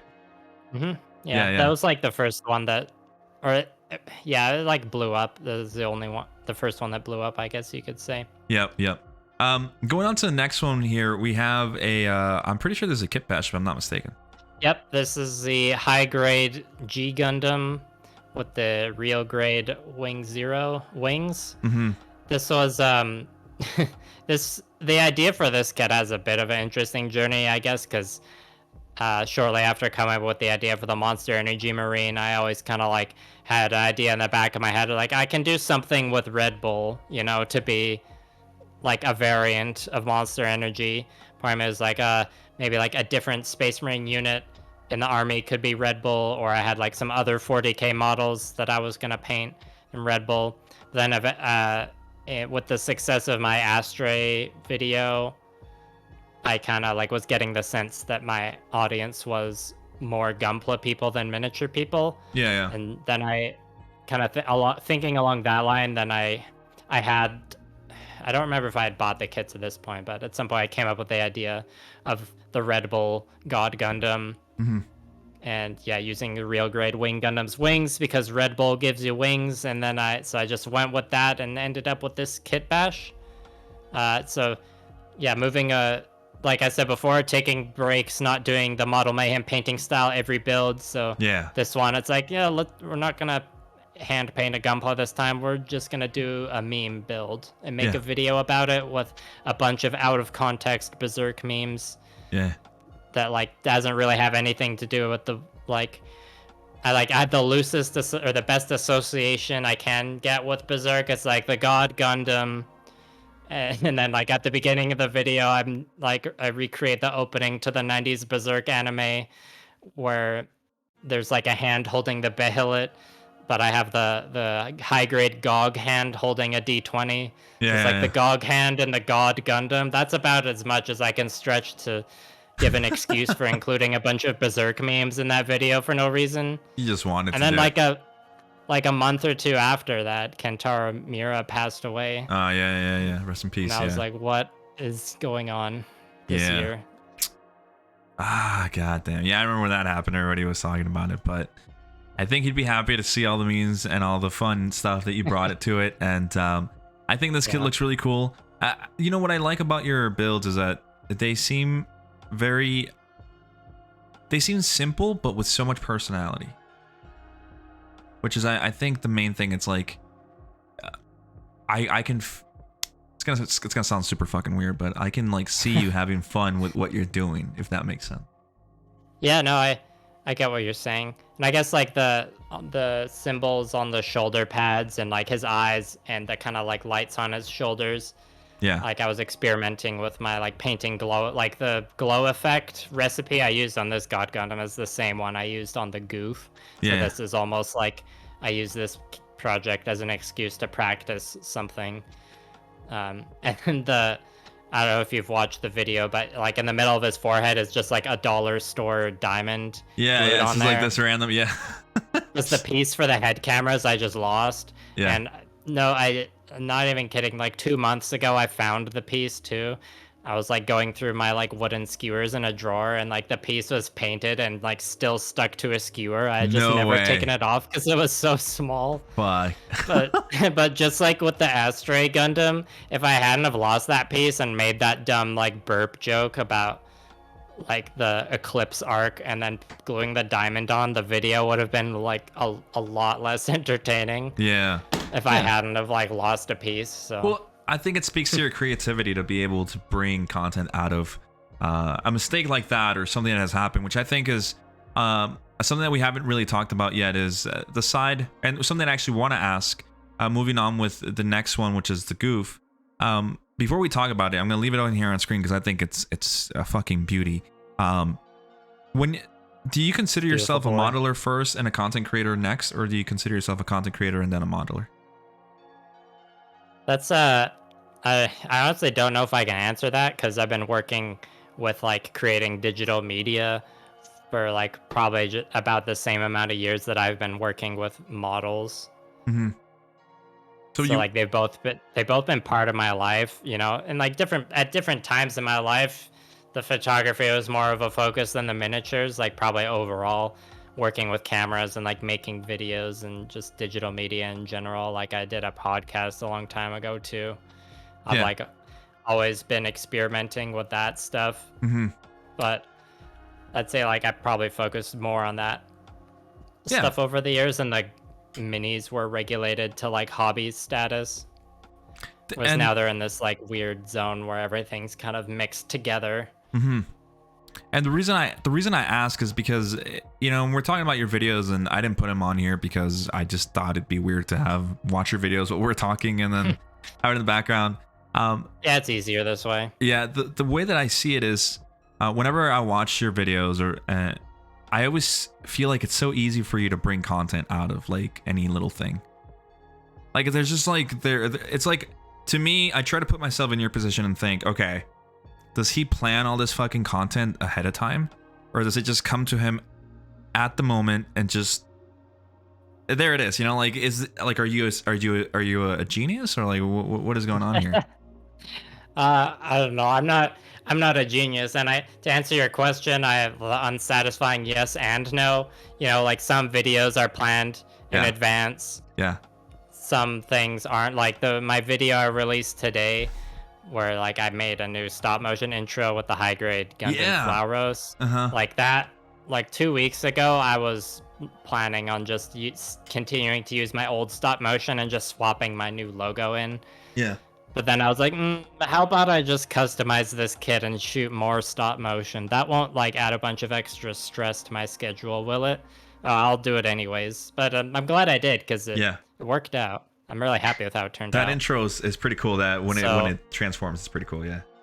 Yeah, and I mean it's all in the name, right? Like Model Mayhem. Yeah. It's all I have just kind of learned to embrace the mayhem, because sometimes I'll plan a project really far in advance, but like when it comes time to do it, like I just might not be feeling it, and like I know enough about myself that if I work on something I'm not really inspired on, like it might do a disservice to it, right? Like so I have to kind of like be flexible. You know, if I'm hating a project, I should probably pivot and do something else and try and come back to that project later when I'm in a better headspace. Yeah. So to speak.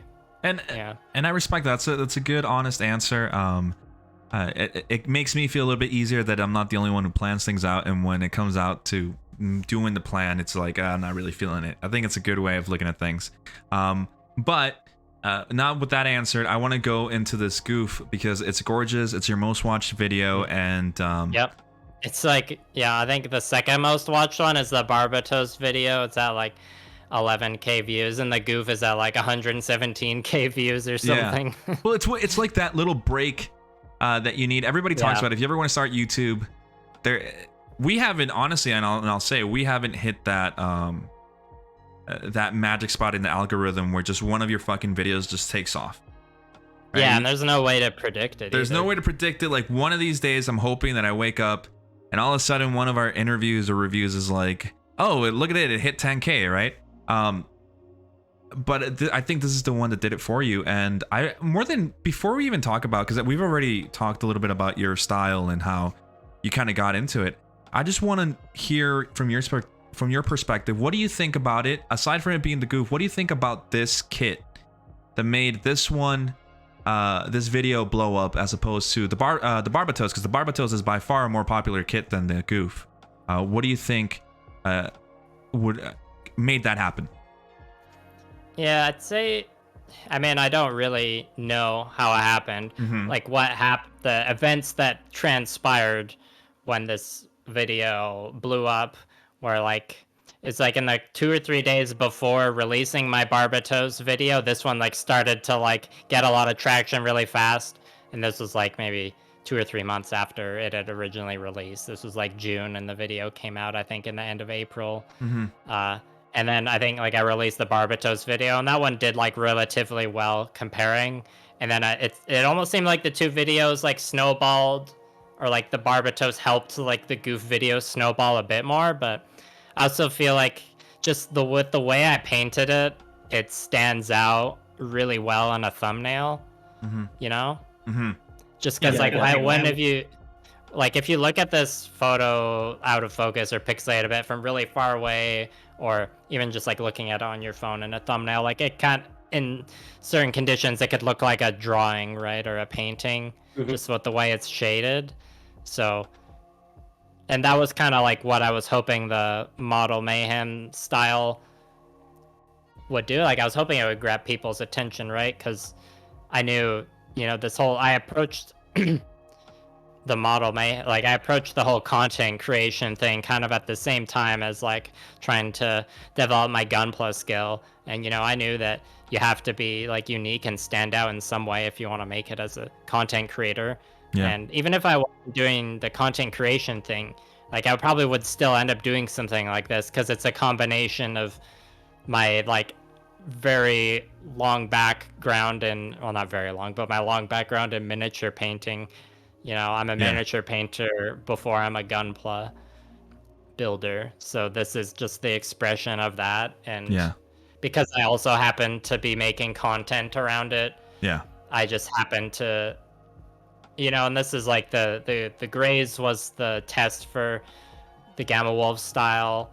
And like when I was doing the Grays, I knew that I was gonna do another kit shortly after as a video if the Grays project went well. Because this whole thing was developed like while I had already launched Millennial Model Mayhem. So I knew the whole time that I wanted to do a video and see if I could debut this style that's like a miniature painter approaching the Gunpla side, because that's always been the angle I've been trying to go for. It's like there's a lot of like the miniature painting YouTube or just like content creator scene in general is like there's a lot of people making content, and I feel like this kind of applies to probably every like niche in the internet, especially in like a post pandemic world. Lots of people started YouTube channels or just projects, which totally makes sense, right? If you got a whole bunch of time on your hands, or you lost your job temporarily or whatever, it's the perfect excuse to like try the project you've been wanting to all these years but never had time to. That's literally what I did too.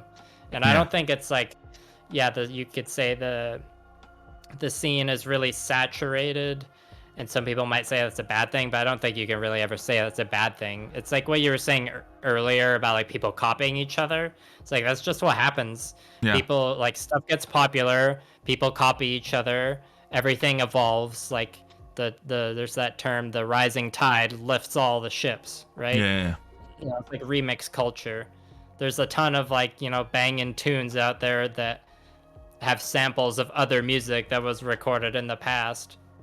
And I won't get into like how archaic and like messed up copyright law is, and how much that holds back like just the internet collectively. In like the creative sense. I mean, we could say fuck copyright laws. But where I went on a massive tangent again. I don't even remember why I start. So just trying to like, I was just trying to peacock with this goof build is what I'm trying to say. Basically, I'm just peacocking. I'm like, look at this goof. It's got really aggressive shading and edge highlighting on it. I bet you haven't seen this before. And I guess I was kind of right with that. Yeah, I don't you want were very come right. across as too arrogant. No. It's the thing is Kevin. Sorry, No, Kevin, say something. There's nothing arrogant about that at all because it's your style and you're the one like you brought it out to everybody. Look at the like you said, look at the numbers of people watching, the views, right? You're the one that pioneered this. Right? Yeah. What now you're gonna just down the road you're gonna have people trying to do something similar. But it's not to sound rude or anything, but they're never gonna be able to catch up to you because you're that much farther ahead. Mm-hmm. And all you can do now is expand on this, where people are trying to copy what you have now. Mm-hmm. Right? Unless you absolutely stop and do nothing beyond this, you're not going to level up, and you're not that type of person. Exactly. That's my thing. Better what you currently have. Yep. Yeah, and even this is like the second mech I painted in this style, and like the third and fourth ones I've done, the recipe like changes a bit every time. Exactly. Yeah. So.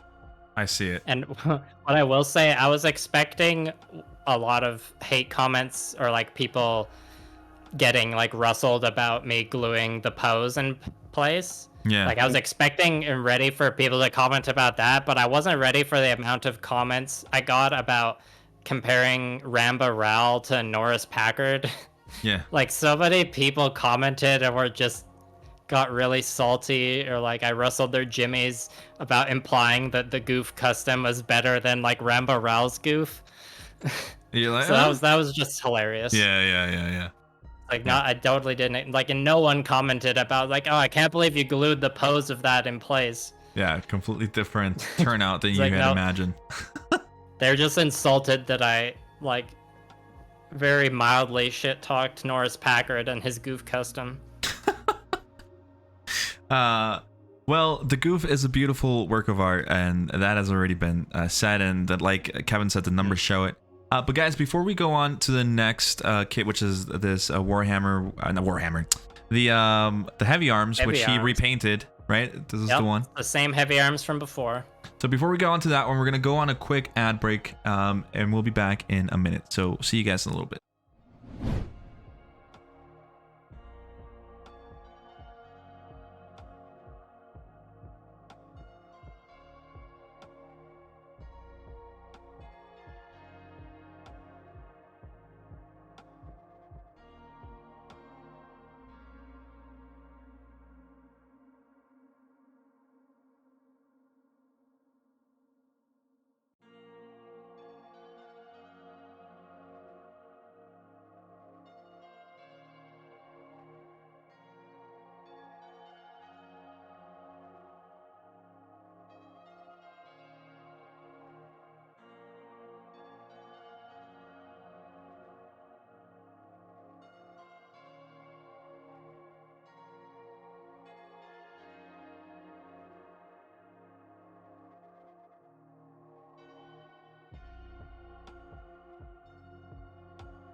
All right, guys, we're back, and we're now going to start talking about what he mentioned earlier, which was the repainting of the heavy arms, and then you ended up doing the Mayhem style on him too.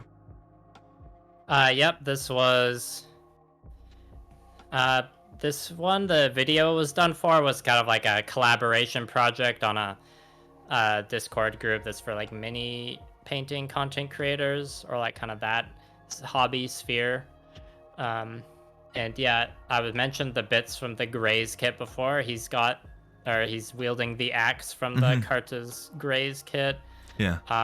And this was just like, I didn't want to paint this kit because I wanted like model Mayhem style heavy arms. It was more like I knew I needed to practice this style more and refine it more.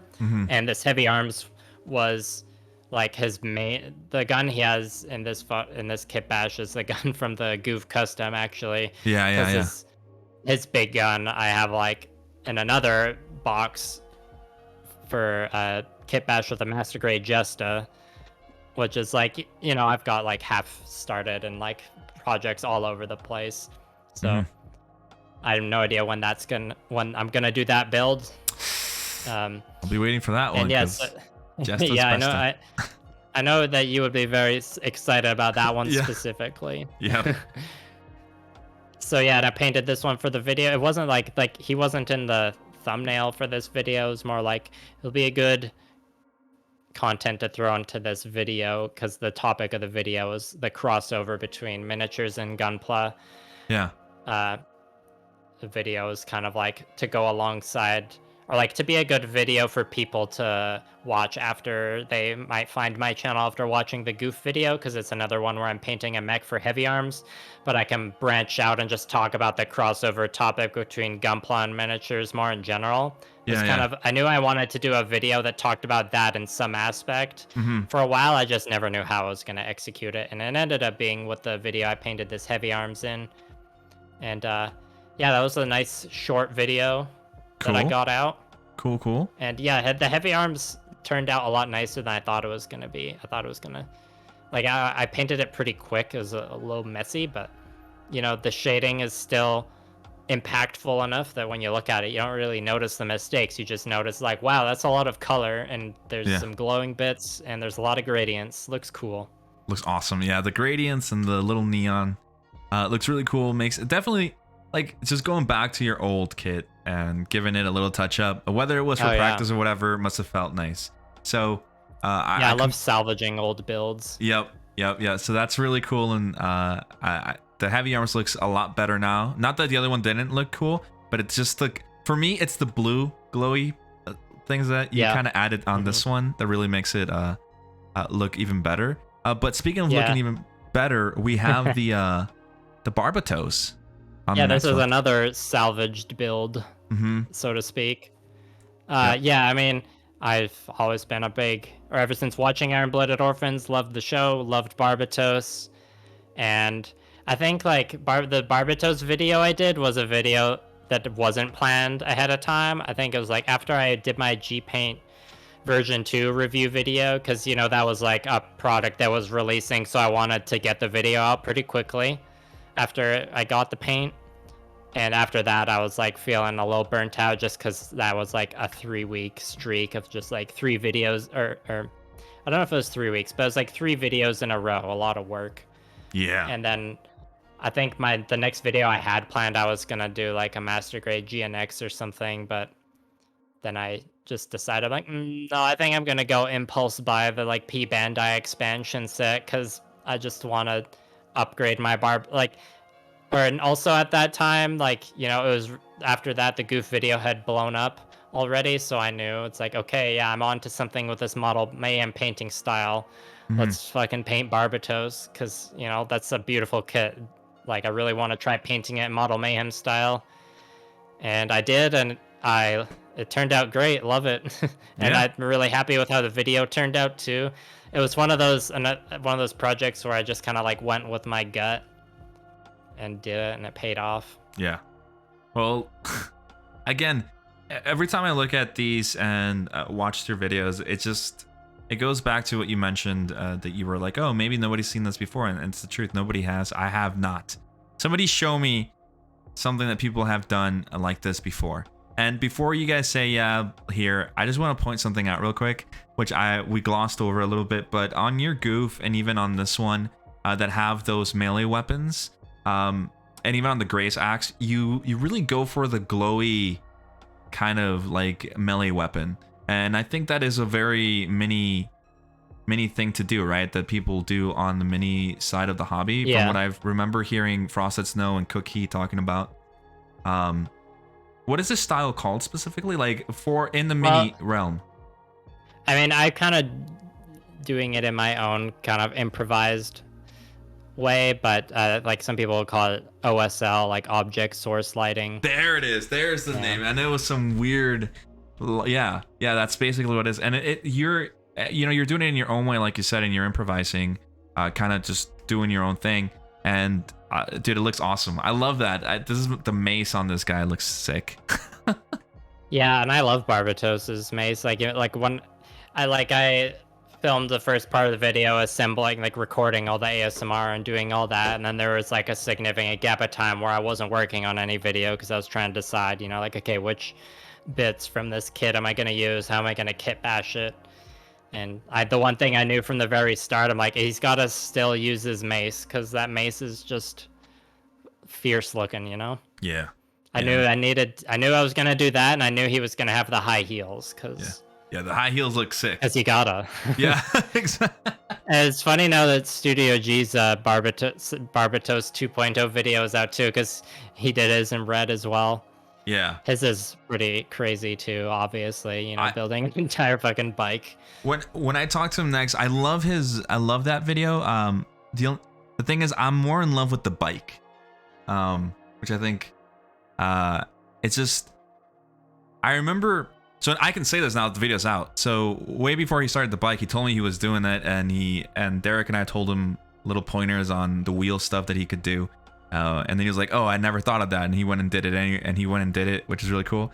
But the thing is, my only problem with his build, and I'll talk to him when I talk to him about this, is it's all red. Like the whole, I understand the theme. It's very red, but there's some white too. I know, but the problem for me is it just blends in with the bike. And I just lose the Barbatos when he puts it on there. That's my only problem there. But yeah, no, his is crazy. You guys had very different styles. But yeah, no. Yeah, but that's the beauty in it, right? Exactly. Yep. I'm glad you mentioned it. And then the next one we have is a kit, well, actually a line that I've never built, which is the H line. And this was my first Gundam Age custom as well. The kit, this is just a kit a friend messaged me on Facebook at some point, and he was, you know, doing his spring cleaning, and he had like, you know, a Ziploc freezer bag full of Gunpla, and he's like, do you want this for $20? I was like, hell yeah. And there's 2 Gundam Age high grade kits in there.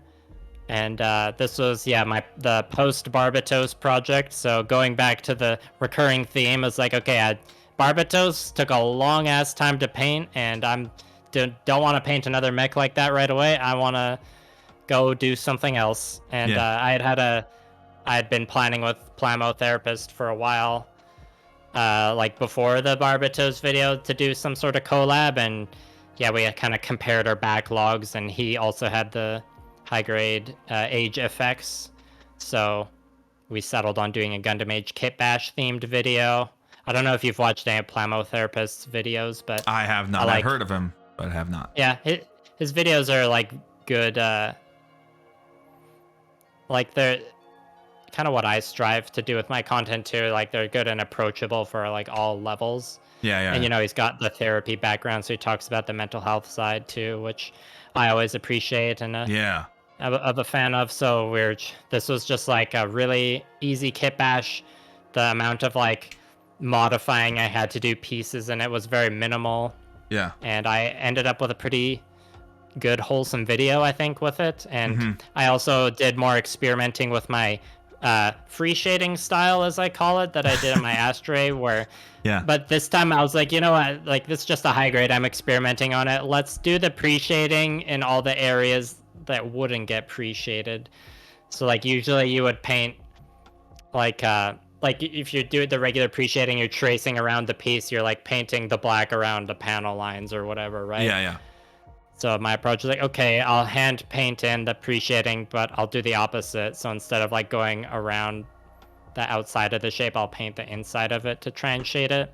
Yeah. And I'm still working on getting my dual action airbrush fixed so I can like get more delicate with my application of paint through the airbrush. So on this one, I was still spraying out my like single action, or the needle set isn't like quite as thin as I want it to be. Yeah. So the coats of paint I get on are just like a little too thick, I think, to like bring out the best in this effect I'm trying to do. But you know, that's why I'm experimenting with it, right? Yeah. You know, that's what's good about high grades. Yeah. Now the and I love the Kevin, go for it. No, go ahead. No, Kevin, go for it. No, I'll just no. I'm just looking at everything involved with this current kit right now because I've never built an H kit either. Mhm. And I like the designs. They're very blocky. Yeah, no, There's kind of admiring it. Like I've never really looked into H kits. Period. wasn't that Krosama's thing? Yeah, that's Crows. That's Crows in the buttress. I only was introduced to Kurosama when I like saw your videos with him. Yeah. I like follow him on Twitter now and stuff. I need to slide into his DMs because he said he was like good at getting hard to find kits. And like one of those kits alongside the high grade Gushin that I always want is there's a high grade from Gundam Aegis called the Danazine or something, and it's kind of like a dragon. Yeah. But that it's like an old Gundam Age kit. Where am I gonna find Talk to him, Daddy? man. Yeah. He's my. I'll just have to drop a hey senpai in his Twitter DMs or something. Yeah. No, he'll have to join the black market of his. And no, Crow is such an approachable guy, and I love that guy. He's awesome. Yeah, it seems like a chill dude. Yeah, he's no, he's cool. He's cool. But no, I'm glad that you build a Age kit. I do want to build one. I do like this is one of those colors that changes, right? Yeah, the FX parts, the Yeah. kind of like green pearly look. Yeah. Yeah, those were with shifter paint. That was another experiment I was gonna say I did on this kit because generally the knowledge floating around on the shifter paints in like the miniature painting world is they look best under like a black or over a black prime. Then that's with metallics in general. Like a metallic will look pretty good if you've got a glossy black under it. Yeah. But when I was painting this Age kit, I was like, well, I'm priming it with Mr. Surfacer Gray, and I don't want to switch to a black primer. Yeah. So let's experiment and see how the shifter paint looks over top of the just gray. And as I started spraying it, I was like, oh no, this is gonna look bad. It's just like it's barely showing it all. Yeah. But I just had to do like one more coat than I usually do, and I ended up with this pretty cool looking like pearly finish. Yeah, exactly. Yeah. Pearl. Yeah. It's like all the good things I end up with in my builds end up being mistakes like that. It's like, oh, I thought that was gonna look bad, but it actually looks really nice next to the other colors I picked. So Yeah. I can see. It's funny how things go. Yep. Well, how you spin things too, like I mentioned before, right? Like you just have this innate ability to be able to spin it into good content. But speaking of good content, this next one, I love. Yeah, my surprise project. Yes. This is also funny. Like when I posted the pictures of this, it was like right when Justin's Barbatos video came out, and like I used the decal sheet that came with the expansion set and like a multi-purpose Iron-Blooded Orphans decal kit. I'm like, oh, nice. Me and Justin just keep releasing red like Iron-Blooded Orphans kits. Yeah. I don't have any problems with that. I just thought it was funny. I'm still like pretty new to decals as well, so on this kit, I originally like finished it and then like took it apart again because I'm like, there's not enough decals on it. I need to put more decals on there, and like I still like don't. Overall, I don't think I'm putting on a lot of decals compared to what like a lot of other people I've seen do. But I'm like, the more decals I put on, the more I enjoy them. Water slides kind of be like that. Water slides are the way. Like there is no other way. Like the reason why I don't say dry transfer is because Bandai doesn't make enough dry transfers to go around. But water slides over stickers any day. And on your kind of a question that you had for your own self, whether you put more or not, it's a hard balance to kind of get, and I think you're doing okay here. Like it looks really nice. You're not putting too many, and that's the main thing.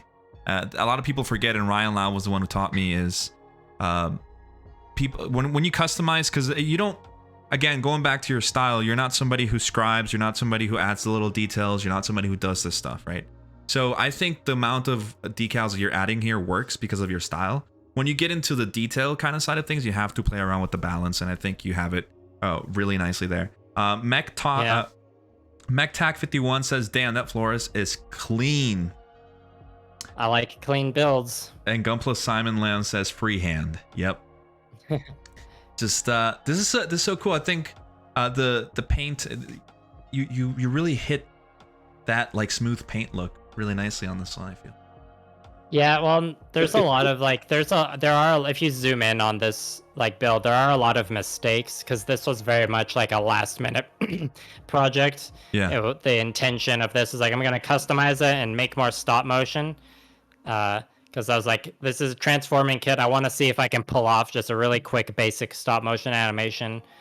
Because I think the design of the flowers and how it transforms is just super neat. Yeah, yeah, yeah. So I'm like, I want to make that into an intro because like I've rebranded since I've not it was like a soft rebrand. Like I made some new logos and stuff since I've done my last channel trailer and intro and whatever. I'm Yeah, like, yeah. it's time for an update instead of just like updating the logo. Maybe I can try and pull something out with this Flowros. So Yeah. it was like I could have done like there was more details I wanted to do with this. It's funny you mentioned scribing actually. Like I have some scribing tools and I was originally gonna try and practice some scribing on this kit and just do like where you just scribe the already existing panel lines. Yeah. But that was like a little too ambitious with my thinking in terms of like time frame because I knew it's like, okay, my GTS interview is on the 10th and that's also when my 1-year anniversary video has to be out. Like I just don't have time It was to our fault. customize this. It's not your fault. Old school skill says Sorry. No, you managed to what? I managed to still do it and get the video done and a new intro, so. Yeah. No, and I'm here. So. Yes, you are. Old school says Flores is surprisingly difficult to balance decal placement. Yes, I agree, but I think it's mainly because of the super flat surfaces that it has. There's really no. At the moment it's like you have a plain sheet of paper and you're just adding points to it, as opposed to having the different levels and detail that you would get with like a bigger master, like with the master grade and custom. I don't know. There's just a whole line of thinking when it comes to decal placement and how to do things. But yeah, I'm glad that you're touching on water decals. But speaking of you being busy and being on the interview today, your video came out earlier today, which we spoke about earlier in the interview. Yes, awesome. I leaned pretty hard on the memes with my video today, but I was being a little indulgent. It's my 1-year anniversary video, so I'm like, yeah, let's do a burp supercut. It was freaking awesome. I loved it. And the inspiration, of course, going back to the 1 year, a year ago with the monster, you decided to do it again. This is the Kyle 03, you said? Yeah, this is Kyle 03. Yep. The other two Kyles, they're Space Marine Assault Interceptors, I think they're called. This is a Space Marine Eradicator. And the cool thing about I don't actually play 40k though, so. The cool thing is you use lacquer. And I love how in the fucking video you're like, I don't think this might have been the best idea with what I was going for, but hey, it worked. But you watched the video anyways, so thanks. I don't have any more water. I was originally gonna do this like paint a Space Marine with lacquer paints as part of my G-Paint V2 like review video, but again that was just like me thinking a little too ambitiously. Yeah, like the models are detailed enough. It needs to be his own video, and it's not 100% with lacquer paints because he's still part of the army with the other Space Marines. So like his leather pouches and the like bronze symbol on his arm, and there's like a purity seal on his other arm. It's kind of like a parchment looking thing. Mm-hmm. Those are painted with acrylics just so like it can look consistent enough. If this Space Marine army of mine is ever fully painted, who knows if that's gonna happen? But each squad in the army can be a different flavor of monster energy, so they'll all be different colors. But like the details of their like belts and pouches and heraldry would be matching, so it looks consistent enough for my like stupid meme army. Well, I think. Well, Kevin, you watched the video too. What did you think of the video, man? Overall, I loved the video. It was hilarious. And then watching your steps on how you did everything was really, really cool too. Because like Jets and I said earlier, we've never done anything like this when it comes to building or painting. Right? Everything's always been Gundams. Yeah. There's a lot more crossover than you initially think there is. Yeah, exactly. And then watching you do everything you did here, just like, wow, like the different aspect of how you approach it from how you would approach a model or a Gundam kit. itself and how you adapted and layered the colors on. It was really Yeah. really cool. Yeah. Yeah, and like I said in the video, the original idea like pretty much came from Justin. We were talking at some point about G Paint, and I know he was like planning on doing some, or I don't know, he didn't really commit to like painting any Space Marines himself, but like he like we were talking about painting Warhammer with it, and he was asking me about like my perspective as a miniature painter, and so he kind of like indirectly challenged me to like do a Space Marine with G Paint, and yeah, I had a good excuse to do it with this like Monster Energy Marine video, so I'm glad I did. And yeah, like I said in the video, it's like, yeah, I knew this wasn't like the most efficient way to paint like a Space Marine, but yeah, but you still went through I'm with making I'm making content here. Exactly, Like, that's what I was gonna say. But you're doing the content. Almost half the video is me just talking about like my perspective as a content creator and just venting a bit of feelings. Yep. So I don't get burnt out. You know. Real quick, old school skill redeemed hydrate. So if you guys have water, he says, better add some fuel for those burps. So I think he wants a burp, man. I'm out of my carbonated drink. We got 3 burps, so I think that's a pretty good run. 3's not bad. 3 burps, old school. I think I did a stream a month ago. I might have gotten like 4 or 5 burps in, but yeah, you know, the burp meme is here to stay. I think it's safe to say. Yeah, it's become part of you. There'll be more burps down the line. In this next picture, real quick, now this is where we have the full Mayhem style to be seen here. Yeah, this is like a wallpaper photo I shot. I just like when I was kind of I have a Patreon right now, but it's still like really basic. But I just wanted to throw like some freebies on there, like wallpapers. So I shot this photo and I included it here because it was like the first proper photo I took of like multiple Model Mayhem style kits next to each other with the matching bases. And you know, when I got or not even when I took the photo, when I first, you know, placed them next to each other on the shelf, I was just like, wow, that like they look so good together. Yeah. Like, I'm glad the vision I had in my head like works out in person like this. Yeah, you did. It literally looks like a painting or a drawing. It would really look really cool if all 3 of these and you made it into a giant mouse pad. Oh yeah. Yeah, that would look really. Have it printed on a mouse pad or some sort of a tabletop thing. That would be really cool. I think. I'd buy one. Don't know how familiar you are with the lore of my Gamma Wolf squads that I talked about in the video, but the Greys and the Goof and the Barbatos, that's like my bad guy team for Gamma Wolves. So they're like a squad of 3. And then there's gonna be another squad of 3 that's like the good guys squad. Because if I'm ever gonna play this tabletop game of Gamma Wolves, I need to have like 2 armies. Because chances are, like, I don't think I know anyone else who plays this game. So if I want to play it with someone, I'll have to force them to do it with me, and I'll supply all the models. So Heavy Arms is the leader of the good guys squad, but sometime this fall I'll have to do my next video where I'm painting in Model Mayhem style will be either doing another mech or the next 2 mechs to like finish the 3-person squad for the good guy squad. Yeah. So then I'll have 6 kits like this, all with the same teal base, and that'll be like my 2 Gamma Wolves teams. Yeah.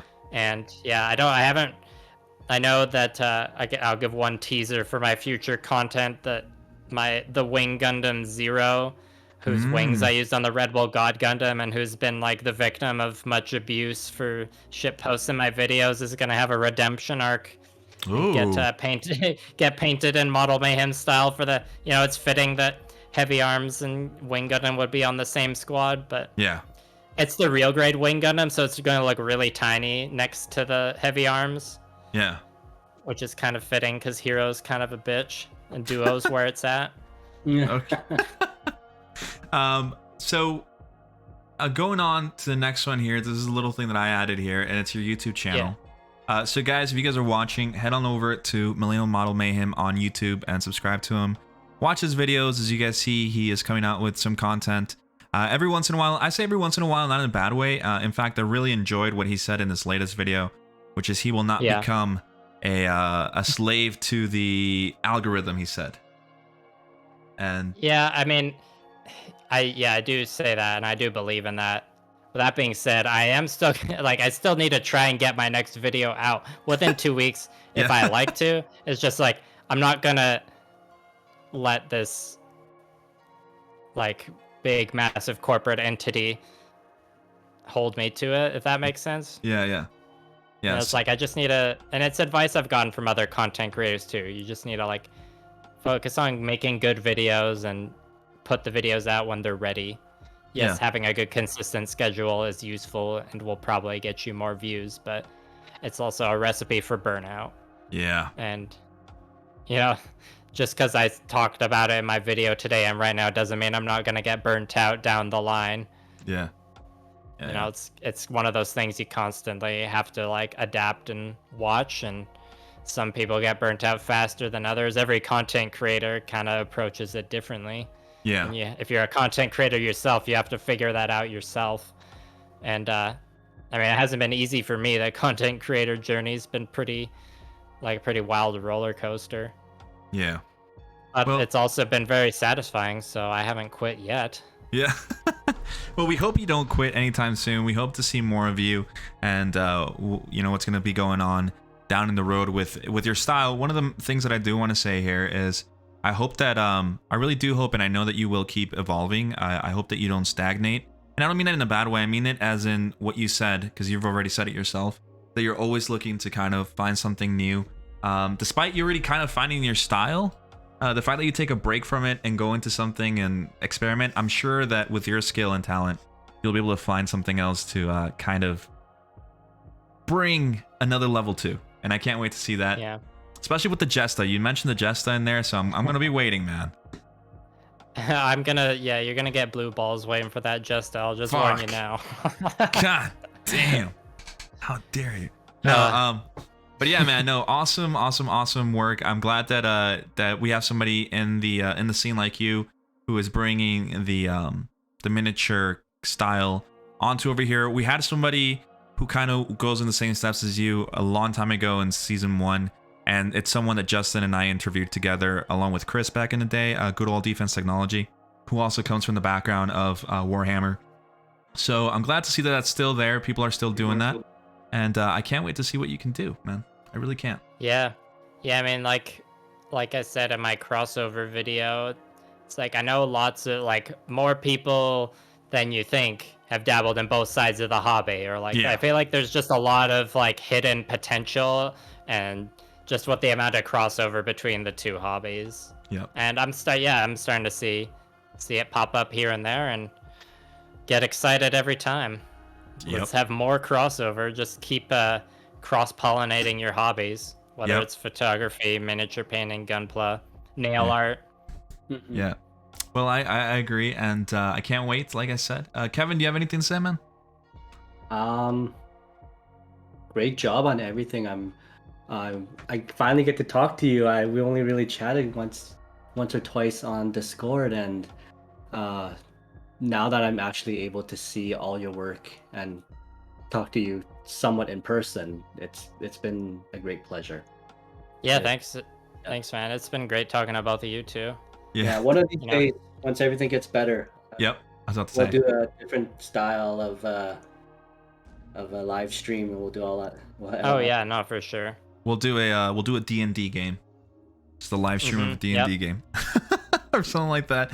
Guys, for those who don't know, so like I said before, Liam lives in the same city as we do, and we wanted to do something in person, but with the way things are right now, we just opted to stay at our houses and do it online. Just play it safe. It's still too soon. Yeah, I like to be extra careful. Yeah, and it's a good thing. Liam, anything you want to say, man? Oh geez, I don't know. It's just thanks again for having me on the show. Appreciate what you do. Been I'm pretty busy with making content because I am a bit of a masochist and just make projects for myself that involve a lot of work, so I don't check the Discord as much as I used to. But super glad I have it there, you know, when I Yeah. want to be like, you know, and I have access to that community that you've all put a lot of hard work into building. Man, thank you so much, man. And you know, you always have a home on our Discord.